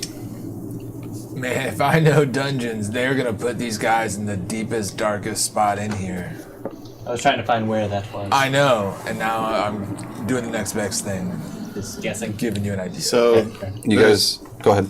so there's a bunch of different paths that could be taken. Two from behind the desk, one going to the left, one going to the right. Just two. 4 total. 2 going behind the desk, one going to the right, or another one going to the right, another one going to the left. Split. I definitely think doors. I'd say behind the desk Yeah. would be more likely to have information. I think that it was the left side, All right, good enough for me. Stack the left door or the left. the left hallway. Can I inside stack? Stack. Go for it. Yeah. Stack check. Nat 20 He insided him better. Okay. You got a nat 20 in the insight. with a total of 20. Oh, well. Okay, then better than my 18. You get essentially the same sense, Salvo. There is a little bit more personal effect here with Xeris. Xeris, Stack to you has been one of the most relatable people that you've met. He has had memory issues. He doesn't really know where he is. He's ignorant to this world. When he says, I think it's to the left, you look at him and you realize that he wouldn't say this unless there was some sort of memory ringing a bell. Okay. He wouldn't just arbitrarily pick a destination. Go ahead. Let's trust his instinct. I'm inclined to agree. Yeah, I'm with Stack. I start sprinting down the hallway. He's the only reason I even think that Malachi might be here. Okay. An educated guess at best. The best kind of guess. Are we also hoping, though, that Tyro is in the same place as Malachi? Yes. Or at least it becomes clear where Tyro would be if we happen to find Malachi first. I imagine Malachi's more hidden than Tyro is. I could see it going both ways. If one's a fall guy, Yeah, but he's publicly incarcerated. If but someone publicly incarcerated, but then it's like, now that we have him, tuck him away so he can't try to say anything. I don't know. You guys are all Depends how corrupt the debating. cops This is the Either only way, lead we're we've going- got. I'll Let's follow go. him. Yeah, I was about to say. Yeah, I'm I mean, gonna- I imagine we're saying all of this as we're running. Sure. And then don't- Yeah, you guys are all Do we saying think this as Tyro's you're this running. way? Also, You guys passing through. You do not see any justice of the peace. Not one. good. Except Oh, well. for dead ones. Oh, Oh, that's nice. fine. Okay, Yeah. those are the good guys. Armor torn open. Not so dried blood stains on the ground. Yeah, I'm not feeling more confident or comfortable by this at all. I'm running faster. Okay. Oh, I'm like. What? Time out. What? They're dead. What do these wounds look to be from? Do you want to stop and give a cursory investigation check? Yes. Okay, I go have ahead. to. Okay. All right. That's going to be 26. These wounds seem identical to the types of uninhibited, brutal, almost primal lacerations and goring that you had seen of individuals grafted inside of the warehouse. It's grafted. You actually do find like a few scales scattered about some of the dead bodies. It's almost as if that scroll predicted everything that's happening right now. Oh man, It's like they. I think you're the same guy.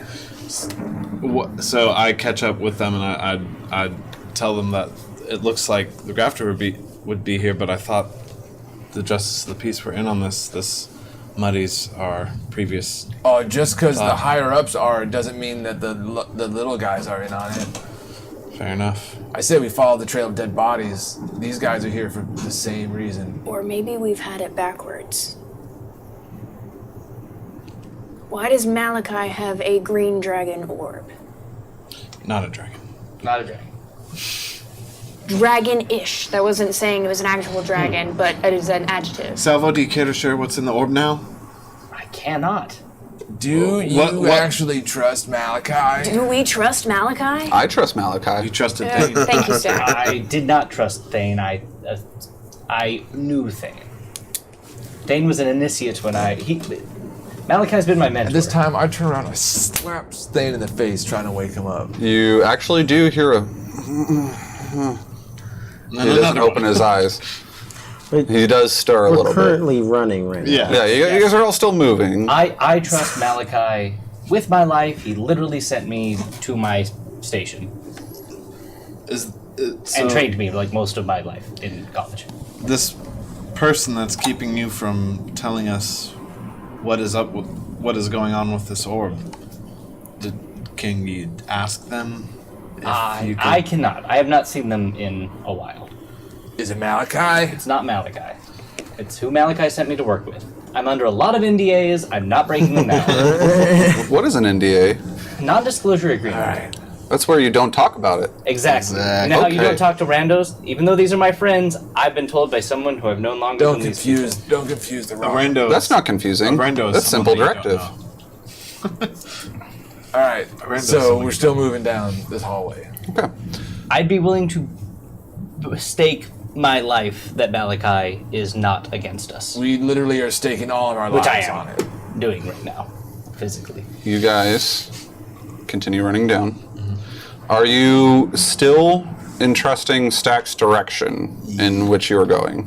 If Stack mean, has there's an one- inkling and is not just guessing. There's one way down this hallway. If you follow him, he has inklings and he continues to Yes. move. Yeah. Winding in and out of different caverns. You guys actually at one point exit and are outside once more with rain spattering. You can still hear sounds of people fighting off in the distance, just kind of curving around the edge of this mountainside and then back down again inside. Again inside of a building and now down into a spiral staircase that leads further into another cavern. Roscoe, your intuition was not too far off. There is continuously a trail of bodies as you head farther and farther in the direction that Stack is going. So we'll see if these grafteds are here to kill Malachi or save him. Not dissimilar to the strange sound that you hear in the music. There seems to be some sort of arcane essence permeating through the air. Except maybe without the harp. Let me find something. Do I sense That's what good. this magic essence is? Give me an Arcana check. I think I might be okay with those. A 26. With a 26, this is not dissimilar to a spell that you've recently learned. And intuitively, you pull out Amara's knapsack that had her spellbook and everything and some scrolls in it. And this sound has been denoted to be similar, though, to a trained ear of the tiny hut spell. Continuing to follow the sound as you weave your way in and out of different caverns, Stack eventually stops and says, "Oh no, there's trouble." And as he says that, there is a roaring that erupts from around the corner, 2 of those same dreadnoughts that you fought in the warehouse are beating their fists bloody, one of them just kind of stabbing into this translucent obfuscated dome, and they hear Stack kind of say, "Oh no," and they turn around and snarl and see all of you guys. Everyone roll initiative. Great. Yes, great. 20. I wish I got on something that wasn't initiative, but Hey, not the worst. That's exactly. One of the dreadnoughts also got a nat 20. Good. So what is your what's his dex mod? Oh, there is. what's your dex mod? Sweet. Mine is 2. 2? Okay. Let me double check actually. The good book while everybody else gets their totals ready for me, please. 17. Yeah. Can we have done anything when he said, "Oh no, there's trouble"? I was gonna immediately cast a cantrip. Yeah, right as I hear that, I probably slide. You guys, you guys wouldn't have seen these creatures yet. Basically, he stops in like a very large vaulted doorway, and you get the intuition that these are a pair of holding cells. Basically, we find out about each other in an order of initiative. How much time has passed since the beginning of combat in the warehouse? It's been about an hour and a half. What's wrong? I don't have a cannon anymore. It's one of those things. His dex mod is 0, so you'll be going ahead of him. So the choice is spell slot for cannon, and I'm out of spells, or save it for a spell. I have a dirty 20. I don't know if that's... Dirty 20? Okay. 22. Yeah, Azerus will go ahead of you on that note. Dirty 20 for JJ. 17. 17 for Leon. I'm so sorry, Roscoe, one more time. 8. Roscoe with an 8. Okay. 10. 10. Team small. Team Small. A healthy 15. A healthy 15. My Salvo. highest initiatives. Okay. Good old Stack. I'll Rax. just a second. Oh yeah. Yeah, Rax is here as well. With a gun. Shame. Stack with his minus will get 11. How quick the combat ended with Rax having a gun. And Rax. I like that. Rex got a total of 22. Let's go. Same. He's ready. Yeah, he's thirsty for some blood. Let me just compile this one more time. How about you guys discuss some things while I do that? Okay. So, yeah. How big is it? This is a like literally a hallway corridor. Yeah, so you guys are in about a 5 foot wide, no, sorry, scratch that. It's about a 10-foot wide corridor with about 8-foot high ceilings. The doorway that Stack had basically stopped in front of, staring at, going, oh no. The doorway itself is probably about 5 foot wide and then 6 foot tall. Perpendicular. You stand to right there. Where we're at. If we get Like drawn a towards us, Yeah. we can fight one at a time. You understand? Yeah. The door, right? You stay right there. Don't move. I liked your wing tearing, but unnecessary in the hallway. Go We for got the your back. kill shot. We're all like, okay, so here's how we're gonna do this. All right, hold on, guys. All right, we do a group huddle. Yeah. And they're like, okay, so we're gonna go in there and we're gonna smash. Group huddle! He sees these dudes and just goes, oh. And he does not look good. Okay. I'm like, Initiative is compiled. We are ready to rock and roll. Rax and First up in initiative is actually Rax. I do not. Next mod than me. Yeah, well, he had a 22. You had a 22? Yeah, his dex mod's 4. Cool. So yeah, he is away. slightly higher than you. He kind of just rushes over, standing right behind Stack, pulls out Old Trusty, and fires 2 shots. He's gonna go ahead and roll the hit with that. Yep. He's quicker than I am on the. 9 misses He's with the first hit. Is it reckless? 17 actually does hit the next target, and he's going to try to do a winging shot on this creature. That's going to be a total of 5 points of damage. He's gonna spend a grit point. What does the winging shot do?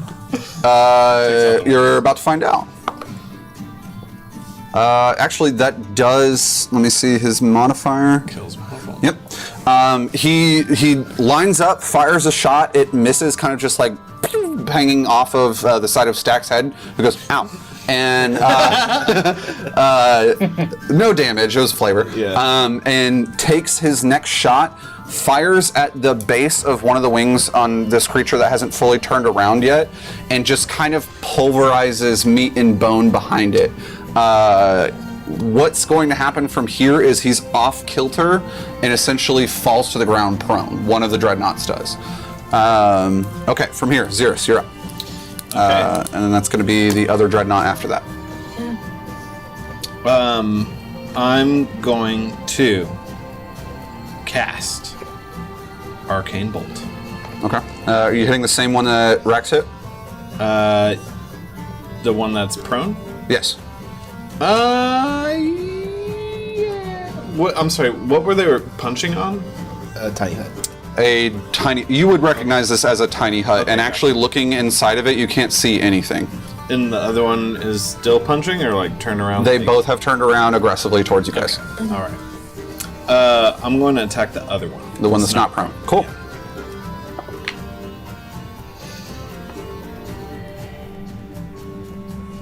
It's a 15. 15 just barely misses. Yep. Okay.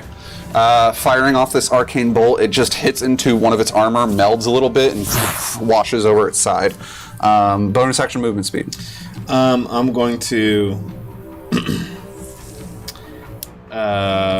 hold the rest. So, like, there's a doorway, and we're outside the door. I'm going to make sure there's room for other people to Kind of backing up a little bit. Got it. come up in here. And Sure. get there. Easily enough. The dreadnought that is not prone rushes forward into the doorway, and he's taking his 3 attacks against the nearest creature, which is Stack. First hit. That is a natural 20. No, someone inspired anybody. Anyone. Inspiration. Oh, anywhere. I got inspiration. Save your son. You're using inspiration as Nat? I don't get to crit you guys. You will. Yourself. You're cutting yourself there. But I don't get to crit me. An 8 does not hit Stack's AC. Oh, nice. That was his first Saved attack. him a crit. Well spent. Here's his second attack. How much It went from a that has, but- crit to a miss. That's well spent. Okay. 18 does hit Stack's AC. It'll be okay. 11 points of slashing damage, which is halved by Stack. Oh, that's cool. Yes. So that is going to be 6 points of slashing damage. Points of health, so we're good. And Mrs. Stack just like, oh no. And then just kind of gets slashed a little. He's like, ah! And there's like crumbles, kind of sparks flying off of the front of his body. And then he whips his body around to do a tail attack. Like a schnauzer. That is a cactus. And with a 19 to hit, it is going to hit. Stack will take bludgeoning damage of 8 points of damage. And he's going to make a strength save real quick. He got a natural 20, he's fine. It just kind of whips around, the tail smacks him into the head, and he just, similarly to Leon when he was fighting the Dreadnought, just takes it, doesn't move. From there, it is JJ, you're up with the second Dreadnought after that. Okay. I'm gonna slide behind Rax and kind of get like above him, yeah. Nice. And then shoot at the one I have the clearest sight to, I guess. Sure. Which gun? Says the very excited gun enthusiast. My new new gun. The rifle? Yeah. Old Okay. crusty. Old That's a 20. What does the thing? Man, I'm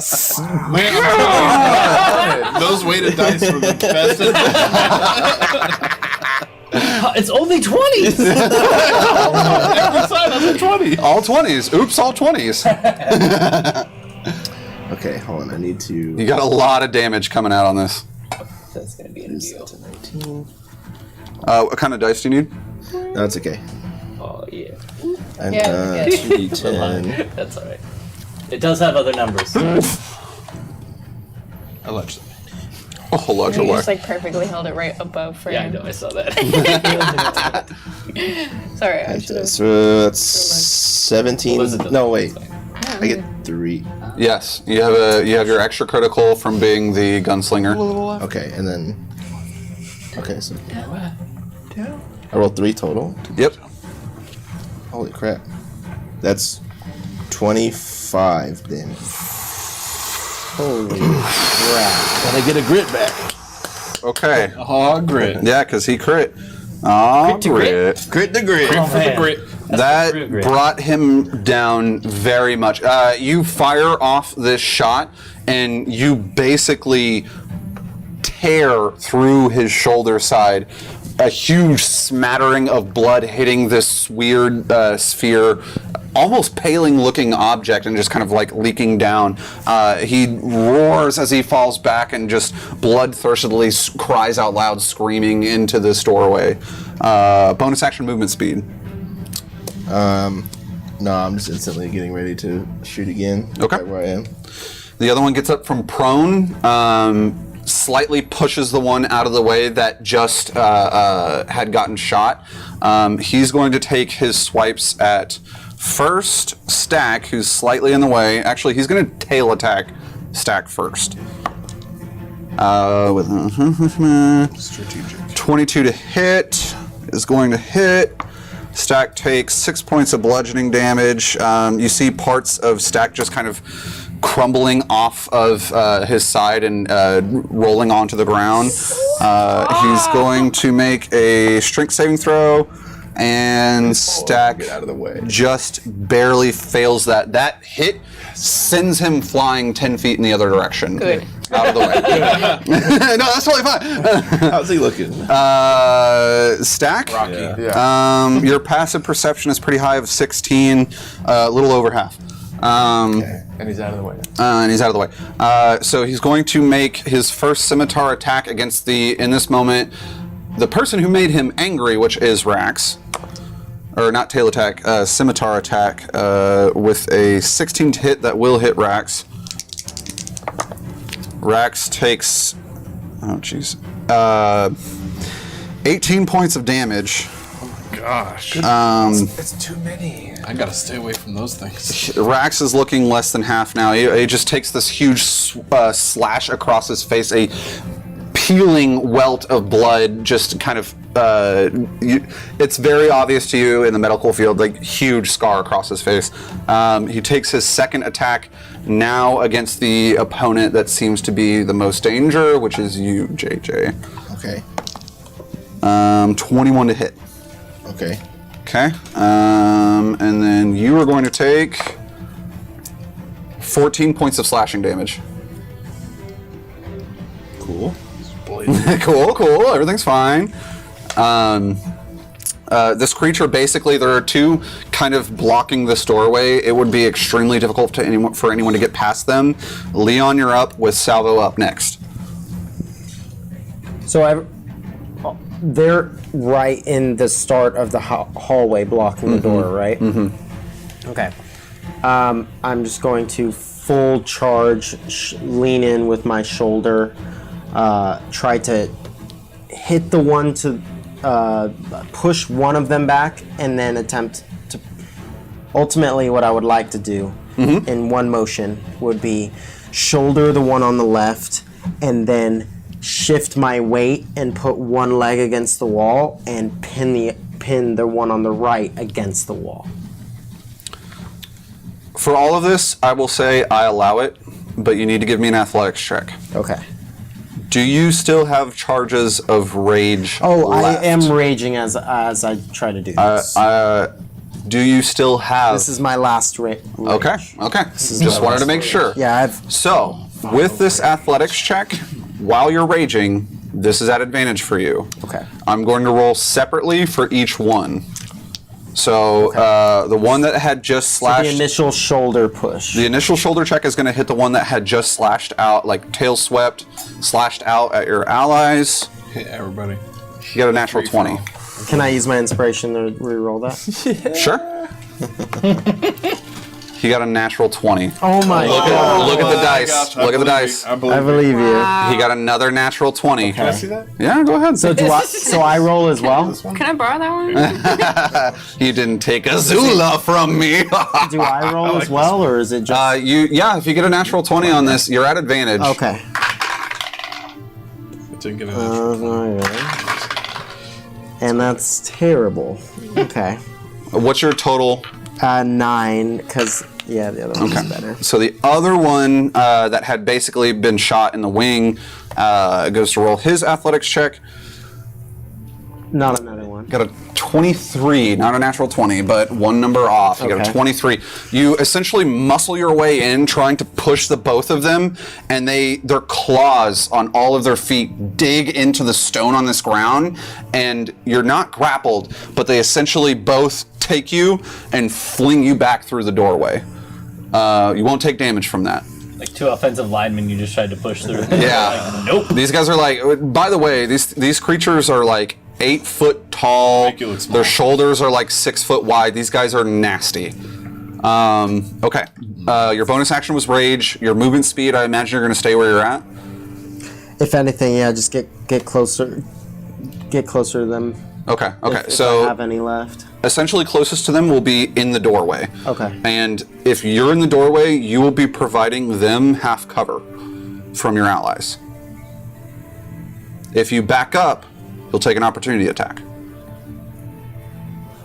I But will. if you go in, Well, no, yeah, not if he doesn't go all the way. He's not up there yet. He can just get knocked. He was essentially trying to go in there and push them both to the side and got buffeted back. Yeah. And he's now back in the hallway with you So guys. I just am gritting my teeth, seething, or just drooling basically with rage, and I crouch in kind of like a wrestler stance. Gotcha. Okay. Staying where you're at. Hopefully that there's a little bit of headspace for the. Yeah. Salvo, you're up. Alrighty. Am I where I could be within 10 feet of all my allies? Yes. Perfect. Okay. Then you see Salvo go, cannon activate. But this time, instead of the normal cannon, you actually see a little tiny bonk. You know, Like a hammer? Yeah, like a little tiny hammer, go but gadget with hammer. legs. Okay. And it's on my shoulder. Boom, and then I bonus action activate it, and Oh, I've been waiting for this. everyone who wants it gets 8 temporary hit points. oh, I need that. Bet. Everybody takes that. Including Stack. Okay. Okay. And Rax. And Rax. Any Okay. any of my allies who are within 10 feet of me who want that noise. The get I want all 8 that hit noise. points. concussive That's right. sound. If they want it in there, is that a? It's technically who I want to, but if you already had temporary hit points from, say, grit something or other, then you might not want to replace it because you can only have temporary hit points once. So Yes. if I give you temporary hit points again and it's 4 and you haven't taken a hit, keep your 8. So if I have temporary hit points from being drunk before, I can't add to it. I can just Correct. replace. You it. could replace it. Replace Yes. it. Okay. Okay. Okay. So it's 8 It's now. still 2 more than what I had. Everybody takes that. This hammer just kind of like smacks down into a part of your armor, and It's on legs. Okay. It's literally just more of an like a hammer on legs, and then you see like kind of like a colorful blue with like a little bit of shimmer to it come out from it, and just you just feel a little bit better. Okay. Okay. Yeah, there's a faint, like, glimmering metallic glow to everybody. Not in light, but in theory. Yet you feel 8%. Next or, time I see it feels that, better. next time I see that, I definitely want a magic quill, a cute little face on that. That was your bonus action. That was my whole. That I had to action spend my last spell slot to make it, and then bonus action activate it, and then Brutal. my movement is stay behind the big one. Okay, got it. Okay. Salvo kind of shimmies out of the ways. It's Stack's turn. Who's on deck? It's Stack up next, Thalner after that. I'll take it for a. What is that? So Stack kind of 64 health for the group. gets up from prone. Friends don't hit friends, and he runs over to the hallway, kind of squeezing in between Leon and the 2 dreadnoughts. He took that health, right? He did. Of course he did. I don't need it. He's going to smack the one that looks weaker. He got a 23 to hit. That's definitely going to do it. Need D12s. I'll do. Classic spine snap. Oh! Nat 20? D12. Well, no, he hit. Max damage? Almost. You see Stack just kind of running up and like leap forward with a punch, hitting the weaker one like literally in the knee. The knee you hear audibly shatters. Oh god. He does 23 points of damage. Oh my god. He's stacked. This creature looks rightfully messed up. Unfortunately, one punch rock. He doesn't have another attack action, so he just kind of just like shatters it and just kind of like leaps back down and does like a Street Fighter pose. Like, pick your fighter. I mean, he did almost hurt you when you fist bumped him, and we have seen him literally just break someone's spine in half. He hurts. I'm so proud. I'm a proud daddy. Yeah. Monk daddy. My boy punches just like me. Roscoe, for flavor, give me a charisma saving throw.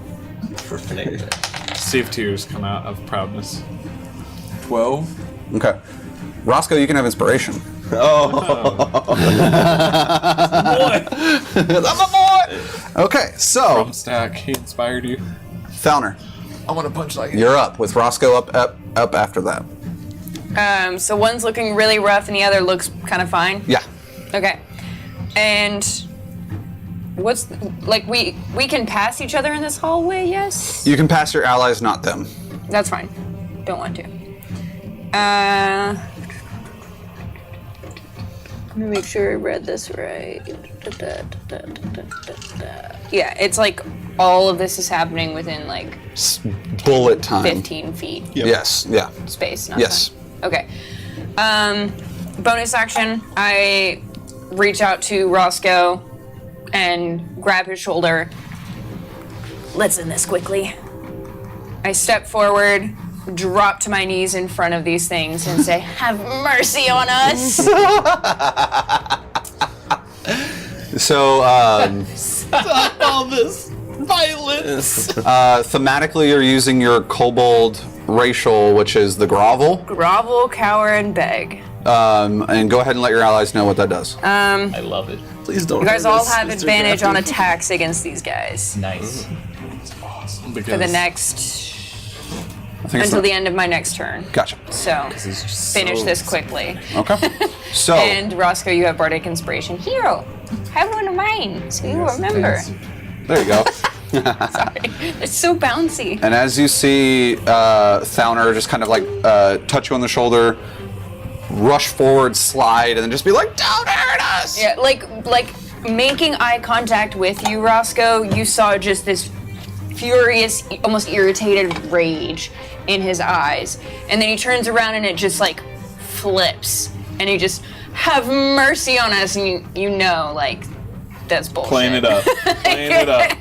Milking it.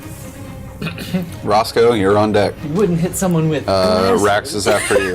All right, so favorite part of being a halfling, you can move through creatures that are larger than me.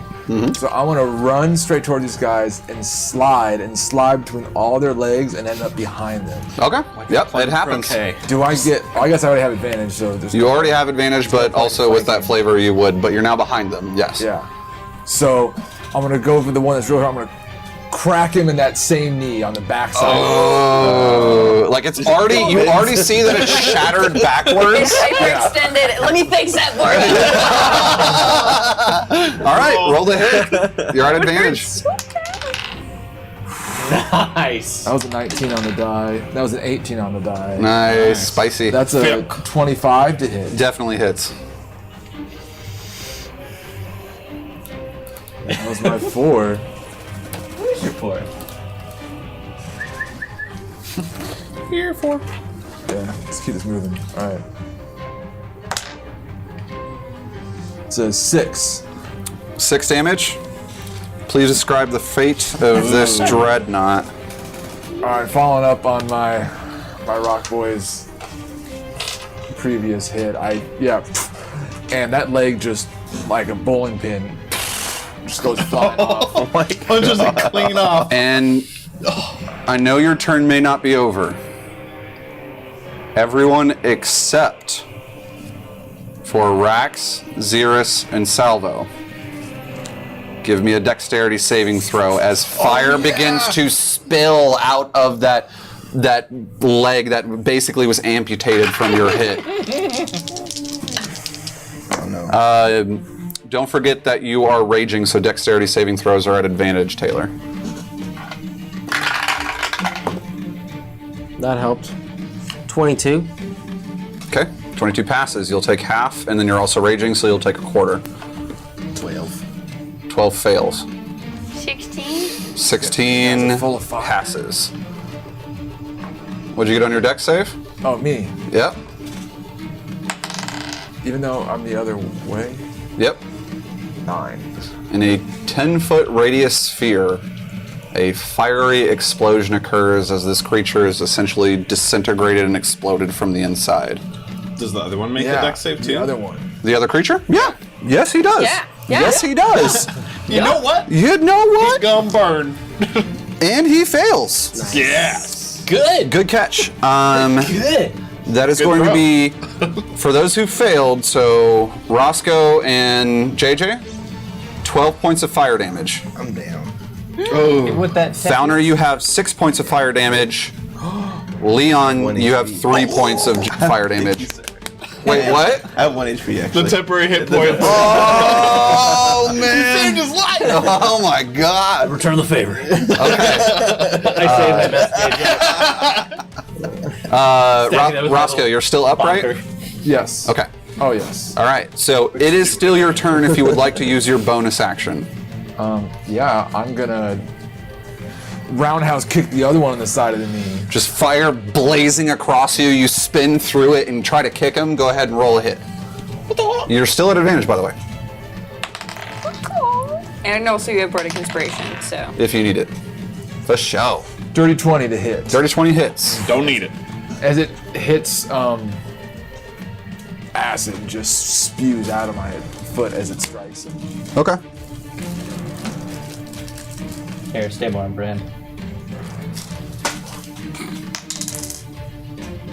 6 points. 6 points of acid damage to this creature. Also, yeah, he failed that save, so he also took that damage. So let me calculate that first, and then 6. He's looking about half. He's looking hurt, very hurt. The acid is just kind of singeing into the back of his body. Is that the rest of your turn? Yeah, and I'm just standing right behind him. Okay, okay. I just realized that I did not make a dex save for Stack. Didn't he get like thrown away? No, he ran back up. back in. He ran back up. That's okay. But it is resistance to fire damage, right? The DC over the table is 13. He rolled a 13, but his dex save is -2. Oh. So he failed. Stack will take that 12 points But does of he damage. have resistance to fire? He doesn't look like it. Doesn't look like it. It's a hot rock. Yeah, you see and for a little bit of spicy flavor, the moss that he had on him before the sauna had essentially like dried and shriveled up from the green that you had knew to like a brown. That brown just gets burned, and he looks like he just like, for a rock that had moss, looks like he just got like waxed or shaved He's or so something. naked. Yeah, he's very naked No. looking. Shiny. Use some buttermilk and Shiny. moss starters. All right, that's gonna hit Rax. Rax is shooting first, asking questions later. That's a natural one for Rax on his first shot. He's got 3 bullets left. He does have advantage on attacks though. You're right. The second roll for the first hit was only a 3, so his modifier won't hit. But Okay. it's not that. But his second attack, He gets- which Yeah. Keep him rolling. just barely, yeah, he rolled a 14, does not hit. Both, basically with the explosion of fire ringing out, like he's kind of just firing wildly, aiming a little bit more up as to not hit anybody. And from there, we have Xeris with the same dreadnought still up after you. Okay. I'm going to... dang. Well, I'm going to try and cast... You still got spells, yo? Well, cantrips are spells. Oh, yeah. That's right. I do have one. But it doesn't seem like the right time. It benefits from half cover if I were to make a spell attack. Yeah, it currently has half cover from you. It wasn't from Roscoe, but it was from you. Yeah. I'm going to. I do need to roll an advantage. I'm going to do Mind Sliver.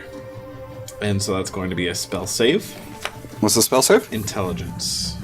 Plus 0, it got a 15. Gosh dang. I'm sorry. That's okay. Is there a half damage on that? Or no? No, not for Cantrip? not for cantrip. No. Okay. So yeah, I try to basically invade his mind, but like with the combat weaving in and out, I just can't get a beat. Yeah, and as you make a brief connection, you only hear screeching. Yeah. Yeah. The fire explosion kind of threw me off. Yeah. That makes sense. It is this creature's turn. And he's going to turn around and make some swings at Roscoe. And first, he's going to start with the tail. Basically, because you're behind him, he's just going to swing it up in like a tail uppercut kind of way. That's out of the box. Tee it up for some. Oof. I'd imagine that a 9 does not hit your AC. No. No, okay. And swings his tail up. You kind of just like hop out of the way, and as you do that, it turns around, takes a swipe behind him, trying to hit you. And then that is going to be 18 to hit.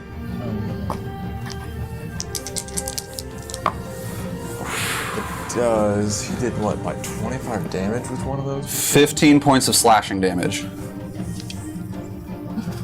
He'll take that. Okay. It sees the sword connecting, essentially tastes blood in the back of its jowls, and goes to swing its other sword at you. 22 to hit. Wait, let me read Is this. that to me or someone else? To you, Roscoe. I'm gonna inspiration that. The 22 to hit? Yeah. Okay. Did you use your inspiration? Oh, no, He just got it. He got it from his boy. How are you looking? I have 9. 15 to hit. No. Okay. Nice. So as he goes and turns around and slashes you, it connects and you just take this huge gash across your chest. He takes this other arm to slash at you, and you just see 2 stony arms grab the arm and hang on to it as Stack is stopping the arm from slashing into you. And he's just kind of like dangling his little feet there. And Friends don't hate friends. I love that Stack is the inspiration.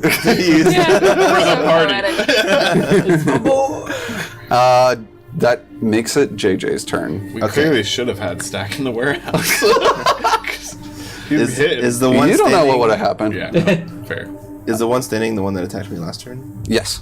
Cool. I get an extra damage die. Ooh. Also advantage on attacks. Yep. Okay. So get that nat 20 again. Just blow him up. Just go on ahead So and roll as it. that explosion happens, I let loose a shot. Is that Cocked. cocked? Okay, cool. Yeah, not- cock, maybe not guys. cool. That's worse. That's okay. That's a 10 Okay. and advantage. Okay, that's better. Oh, so close. So that's an extra damage die. Okay. What did you get just for? It's a 25? 27. Sure. Wait, I don't know. Gotta 18 use plus it. 7. The magic- 18 plus 7. Yeah, 25. You're totally good. 25. Just for posterity, those listening and watching. No, sorry. 11 plus 5 is Jack says he hit. 16 damage. He doesn't need to say his numbers. 16 damage. 16 points of damage. Okay. And then I'm gonna like douse the flames and use a grit to use a hit die.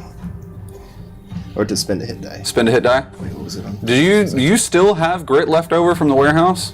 Yeah, I got a crit on the hound, And then you get one back. and then I got another crit on this guy. So you had 2 total. Okay. He Just rolled checking. for 20s. Just checking. Just making sure. Just making sure. Keeping it copacetic. Rolling that hit die. Yeah. Go ahead. Did you get a 5 there? Yeah, You shouldn't have done that. It doesn't work. Odds don't work like that. You're fine. It's practice. It's practice for your dice. Wow. They know what side to go. She goes, I want a 20, and rolls one. Oh man. Oh Doesn't man. matter. She was banking her attack.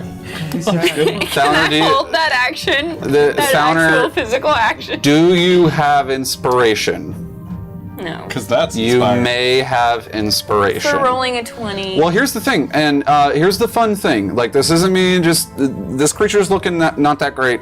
Not likely for him to win. The reason why I'm saying that is doing research, the Unearthed Arcana for 5e, or not 5e, sorry, the new edition of D&D, 1 D&D, when you roll a 20, you get inspiration. So I'm kind of just like bleeding into that a little bit. I don't want your pity inspiration. Can I give it to Stack?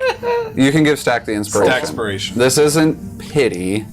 It was like... You commanded the die to roll. You're like, You said, I want a 20, and you then got did it, and you got a 20. Okay, I'll do but it again. Stack, Watch me. Sure, Stack has Well, my- inspiration. All right, wasted. with that being said, the other creature is dead. JJ, did you want to take any movement speed? You're out of range from that last blast, to make it clear. Okay, cool. Okay, From the next one too, maybe potentially. maybe. Leon, you're up with Yeah. Salvo on deck. Advantage on attacks. Alrighty. Already, because he's raging too. Yeah, I'm gonna If he went reckless. Oh, but that's yeah. right, that's right. I'm gonna spawn my weapon and I guess swing underneath with my pick towards his groin. Oh, boy. Go ahead and roll the hit, Get bud. that 20. Get that 20. Advantage. Right in the dread nuts. Oh, man. So no, I'm gonna take no. the first one. I am entertained. 22. 22 hits, yeah. Alrighty. Yeah. Dreadnoughts. That's gotta be the name of that attack for sure. 5. 6. 2d6 plus. So 16 points of damage.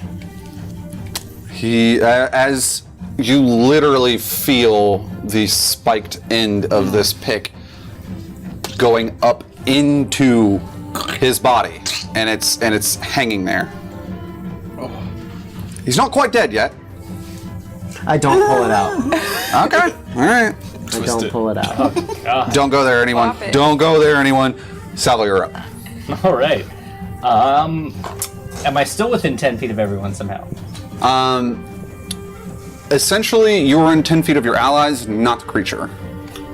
Except for maybe, wait, are you on the other side? He's on, on yeah, the Roscoe's the only one that's too far from you. Okay, well, and we have advantage on attacks against them? Yep. We do. He's- Well, until the end of Until- Fowler's turn, Okay, which well, I'm is going to about move come the up. small distance to try to get Roscoe in range of me. Okay. And I'm sorry if someone is now left out of that. No, no one's left out of it. Then I'm going to bonus action activate, and if anyone wants it, you still have your hit points, great, but otherwise you could have 8 temporary hit points. All right, Rex already had it. Stack gets his back. So I just add 3 because that's what I took from the flames No. since then. You Yeah. have 8 total temporary hit points. Yes. So the best technically, way to put it. Taylor's saying the same thing, but yes, you have 8 total. Got it. Yep. Because you only took. If you have less than 8 temporary hit points, you now have 8 temporary hit points. Correct. And then I'm going to point blank shocking grasp him. Okay, so you get up into melee range and shock and grasp him? Yeah, so that I was in range of him. Okay, yep. And All I'm right, fair. shocking Go ahead and roll the hit. It's at advantage. Okay. Ooh, 25. 25 hits. Okay. What do you add any bonus damage to this? I do not. Okay, go ahead and roll. But it doesn't have reactions, so I can move away from it. It has no opportunity of attacks until its next turn. True. And it takes 1. It's still up. Yep. And It so is over the What did you table. shockingly grasp. shockingly grasp. No, I didn't. I just took the rod and like poked it right into its chest and said no. And I And just lightly shock it, and then I step away because I can. and you can do that. It Yep. doesn't take its opportunity attack. Yep. It had 2 hit points I left, bet it did. and it has 1 left now over the table. I figured. With that being said, it's Stack's turn. Do it. Did Stack get any or need any extra hit points? He's at a full 8 temp. You definitely did help him with the first one. He lost him. They're back. Good. He's rolling with advantage. Go, Stack, go. Break that spine. 21 to hit will do it. Do it. I simply want to roll the dice just to see how obscene this is. Obscene. Not that crazy. 19 crazy. points of damage. Not that crazy. He just 19, which was enough to throw him back 10 feet. No. That's 1900% compared to mine. Friends, don't hit friends! Like hanging onto his arm, lets go of one arm and just caves in his chest cavity. And as that happens, red fire begins spewing out around Stack's hand. Everyone except for JJ and Xeris will be taking. You got out of range, Salvo. So everybody else except for these three right here, go ahead and make your dex save. Dex save for Stack. Stack got a dirty 0. The dirtiest. Natural 0. 17. 17 passes. Rax got a natural 1 is going to fail. Rax and Stack both fail. Oh yeah, it is. Stack's going to use his inspiration on Rax and just push him back. God. He's the real MVP this fight. 16 for Rax passes. He'll take half damage. Okay, so Stack failed. Rax passes. Dexterity saving throw, please, Thalner. 15. Passes. 6. 16 passes. I haven't rolled damage yet. Destroyed the other ones. I haven't rolled damage quite yet. Stack could like one-shot Xeris. Stack's gonna He really could. So 10 points of fire damage. Rax takes 5, he's still up. Stack takes 10, he's still up. Roscoe, you take 5. Leon, you take 3. Thalner, you take 5. And as that explosion happens, the dust kind of settles. Burning embers of this creature, both of these creatures really strewn about on the ground, and you guys find yourself within the quiet halls of the Bastille Caverns. It's not that quiet because I'm yelling, yes! And I jump into Stack's arms. We did it. Ouch. We stopped them. And you just see like blackened soot all across his body, like Prestidigitation. he looks like a very smooth rock now. All of the moss is gone. Stack, you did amazingly. We did great. You did great. You did great. You did great. You did great. You did great. We don't have much time. I believe this. Is it safe to say that? So I recognize this as a tiny hut spell. Do I feel like this is Malachi's tiny hut? You're Safe to. you're uncertain, but Well, I'm gonna call out. okay. So you call out. What do you say? Malachi, it's Salvo and accomplices here. Please come out. You know how the spell works, and you know that people on the inside of it can see outside of it, so you can't see in. And as Xeris like rushes past everybody congratulating each other, you see that first a small red-scaled kobold named Tyro walks out of the sphere, and Just pushes everybody out of the way, running to. Thalner runs to throw his arms Thalner, around Tyro. it's so good to see you. Just holds him so tight. And as those two are embracing, you see the mechanical boots of a blue-skinned, armored Vidalcan walking out of this sphere, and as he does, it vanishes behind him. Already an attack action. I'm just kidding. He's got steel gray eyes, bright with old sallowed skin. Vidalcan lived for quite a while here in Levancia, and he very much looks old with also a bald head like Salvo, believe it or not. We don't have hair. And We have eyebrows, though. He does have eyebrows, just very grayish blue eyebrows, and they're actually they are kind of wispy eyebrows, like kind of and just wearing like this huge heavy cloak. Looks like in his hand he had like a Dungeoneer's pack with him. Walks up and says, "My pupil, Salvo, you and." Is that ST4K? It is. Malachi, I found you. And he just runs over. We're friends, and just kind of hugs his legs a little bit. That's real daddy. How does Roscoe feel? Biological isn't everything. Oh man. Roscoe never considered himself the father. That was Above the you table. guys. But But you can. Maurice, he's like, I'm not the dad. the stepdad knows the kind of influence he put in the life. And as you kind of nod, you see Stack like looking up, and he's like, I can't wait to tell you about everything that happened, all of the friends, all of things that happened with my designation that you get. Oh, these are my friends. That's Roscoe. He taught me how to drink and to be quiet. Good night, mate. Real quickly, this is... I don't know how you want to deal with this in the future, but when I have downtime, I could technically keep activating the cannon until I got a max roll to have everyone have max 10 hit points. I can either keep rolling until I get an 8 or assume it just happens in a certain amount of time. We'll take 8, and everybody has temp 8 13. hit points as 13. boom. Because it's 8 plus 5. Oh.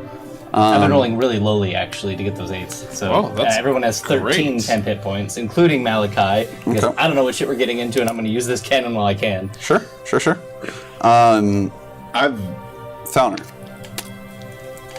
In the embrace of Tyro, the first thing that you notice is the smell. positive, negative. Can't be He's good. been in jail for a while. And you know, it's probably stronger than usual, but not unfamiliar. No, it is a little bit. We'll let that joke go through. But the thing that you distinctly smell the most is snapdragon leaves. That's what he would put in his signature teacups. And as he kind of pulls away from you, he looks you up and down.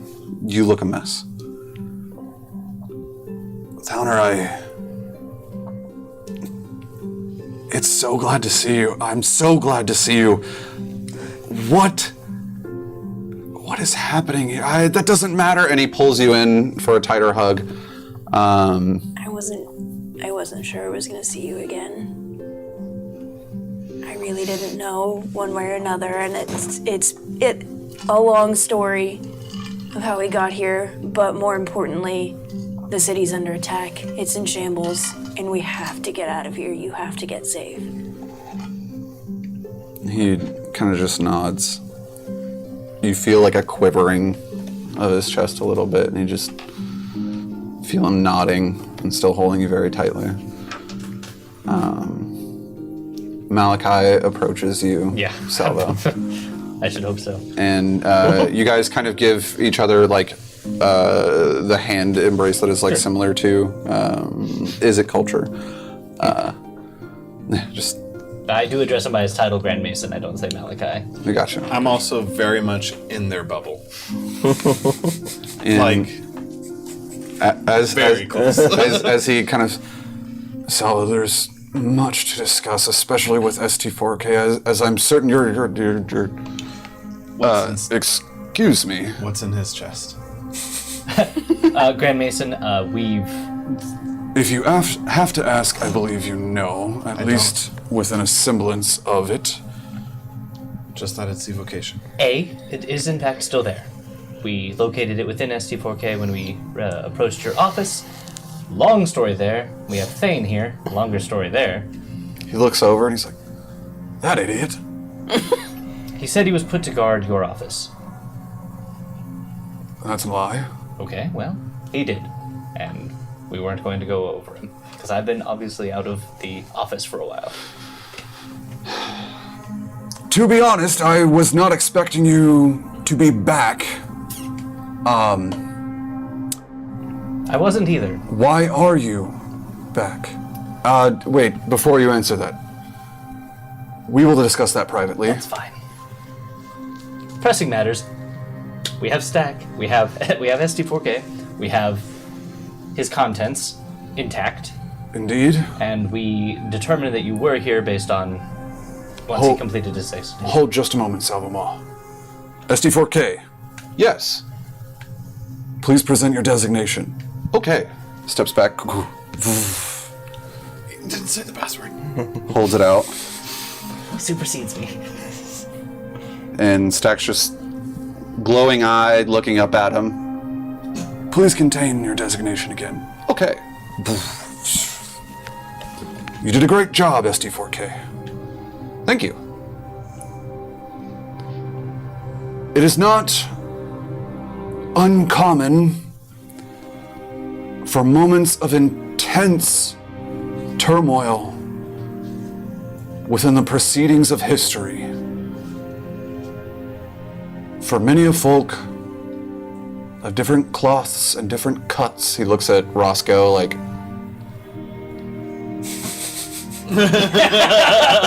Love it. to band together in times of need. Seeing as we have half-kind, slaying justice of the peace, attempting to get at myself and, well, he looks over at Tyro, and Tyro kind of like looks back at him and winks, and a new companion of mine. Good buddies. If the city is under attack, we must make haste. By under attack, how severe is the damage? Paling is down. You see stoic, calm-faced, As Vidalkins do. as they do, slight twitch in the eyebrow. One of the spires seems to have been damaged. The gold dragon that was fighting the black dragon has been decapitated, and last we saw, a silver dragon was fighting the black dragon.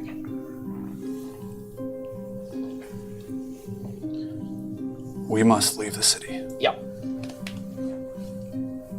I am uncertain of what and where the rest of your alliances lie, what your priorities are.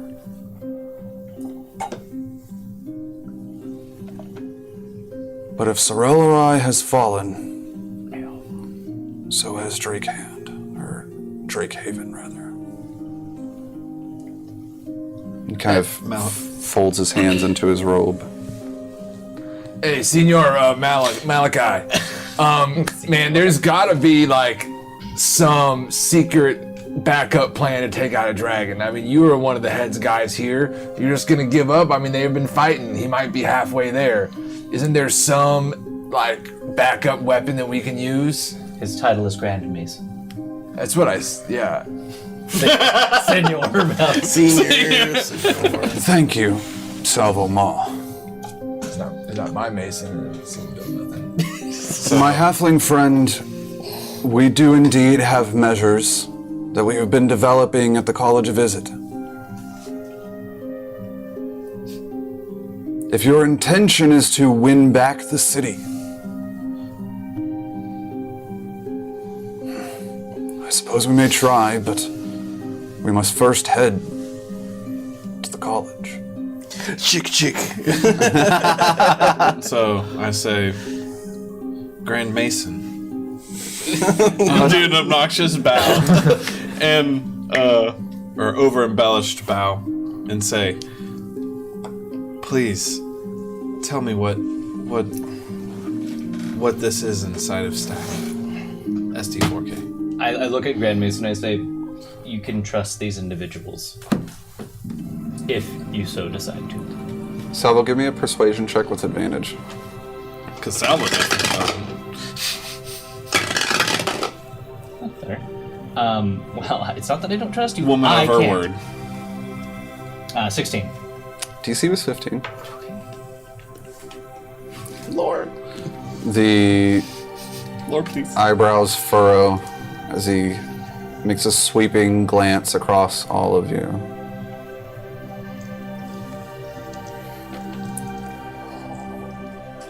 It has come to the college's attention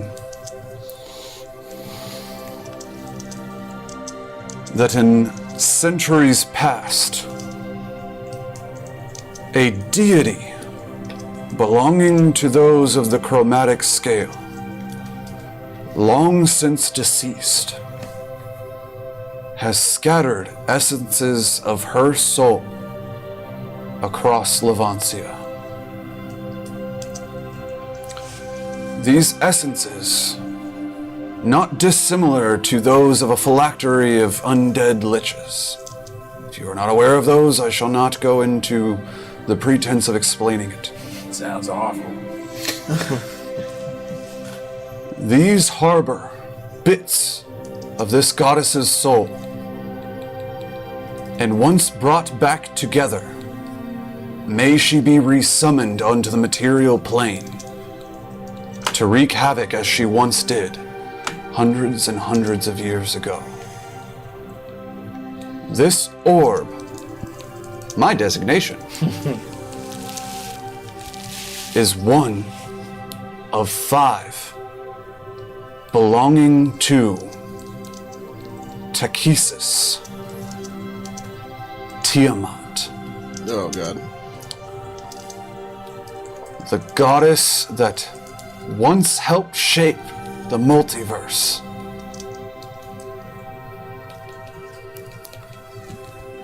If this cult, the Chromatic Spiral, had wished to destroy the city, it is because they had learned of this orb's presence within the city. I myself had learned about it before anyone else, dug deep into the old, lost minds of dwarves from the Dragon's Moot, and found it myself. I had created Stack at the time, as you so call him, not only to protect myself, but to protect this orb itself. If the city has indeed fallen, and we have lost our Abjurai Prime, this orb is no longer safe here.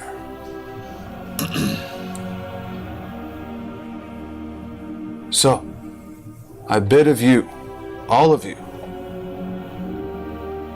make your decisions.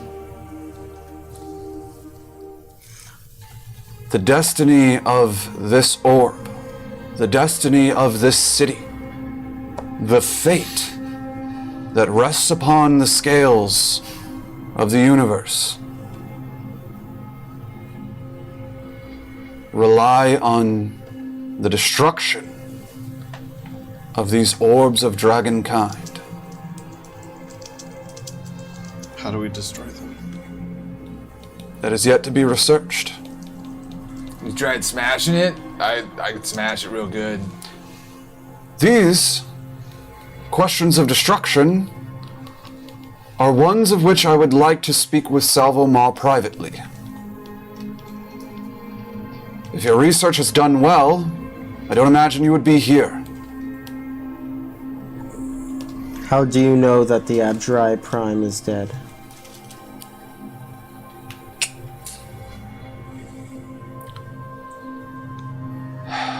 He kind of sighs. Drake Haven was one of very few cities left, protected under the benevolence of the metallic-scaled dragons. We must save the we must assist the Silver Dragon. What do you mean? Silver Dragon's fighting the Black One as we speak. He doesn't wait for you to stop talking. He starts walking out the building. I'm following. My kind of language. He missed the part when I said that. I pick up Snake Boy. So are we gonna leave this bastard in the cage or what? Yeah, I turn to Tyro. Where's your cell? Just right behind me right there. I grab Cathis by the throat. I drag him to that cell and heave him inside as hard as I can. Slam that cell shut and lock it. Wait, one more second. And I go to him and I punch him. Trying to like learn from Roscoe. Yeah, it's not really effective, but all my might. Roscoe, you see this? It's good form. I gotta say, man, you really put your heel, really turned your body into that. You're all right. I've just been learning from watching you. I then grab Tyro's arm. We need to get you out of this city immediately. As I'm like ushering him down the hallway after everybody else. Downer.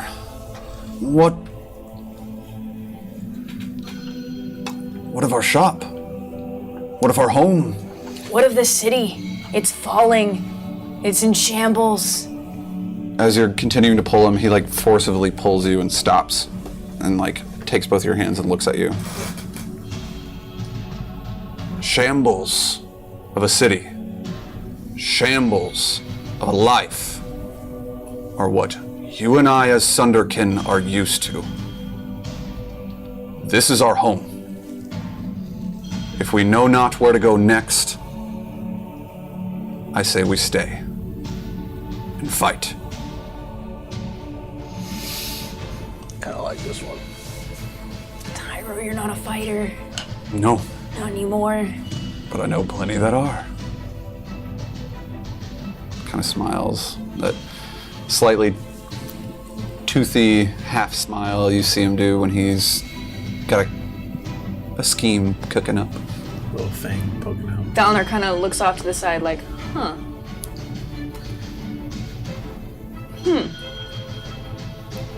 Do you think you can set up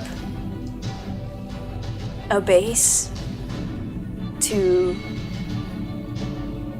gather those that we've met over the years that might be able to help?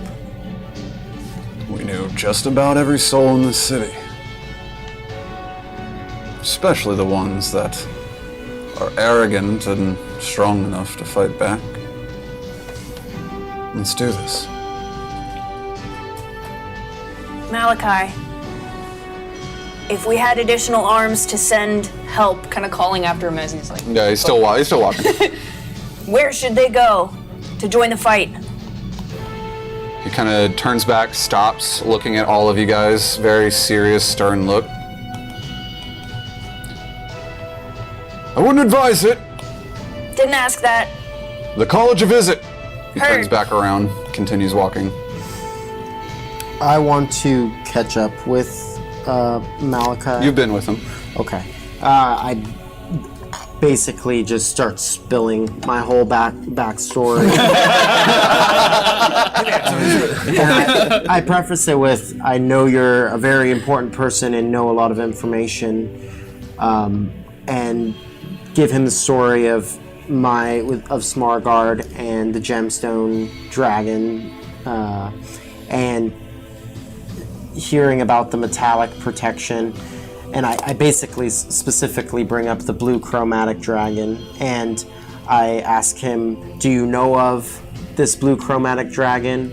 And then also, do you know of any gemstone dragons living and their possible whereabouts? I know that's a lot. He hands over a notepad. Please make a list. And for what it's worth, I'm like 90% following Malachi because I don't want to leave him, but I'm still like kind of looking back at the group like, hey, these are like my co-workers, but you're like my mentor. Duality. He also is the one who's like, no, I have somewhere to be. And I'm like, well, it seems like a place to be. You bear the totem of the dreamer. Thank you for sharing. I will share with you in a more prudent time. Sounds fine to me. But yes, I knew of Smargard. And I know tales of this big blue, as you say. let's save. It's not Paul. Paula. No. Amara. Let's go save Amara. I don't. Amara. He doesn't respond. Maybe. He continues walking. And as you guys are more or less exiting the Bastille Caverns, approaching the bridge that connects back near to the east gate, you guys look over. The rain has stopped. It's a little hot, a little muggy. That is not the right tune. Little hot, little muggy, kind of comfy. There's dead bodies everywhere. Acid on the ground. It's a good day. You guys essentially hear, more than see, a lot more bullet fire in the distance. In fact, you hear one so loud it's not dissimilar to Salvo's cannon when hearing it at a closer range. As you guys are all looking around, you do not see a black dragon flying through the sky. Instead, you see a silver one. And the silver one, as it swoops by, the scales kind of glinting off a little bit of sunlight that is peeking through the clouds, you see them swooping down and picking up some humanoid creatures. And at first you think that this is an attack, they're still helping save the city.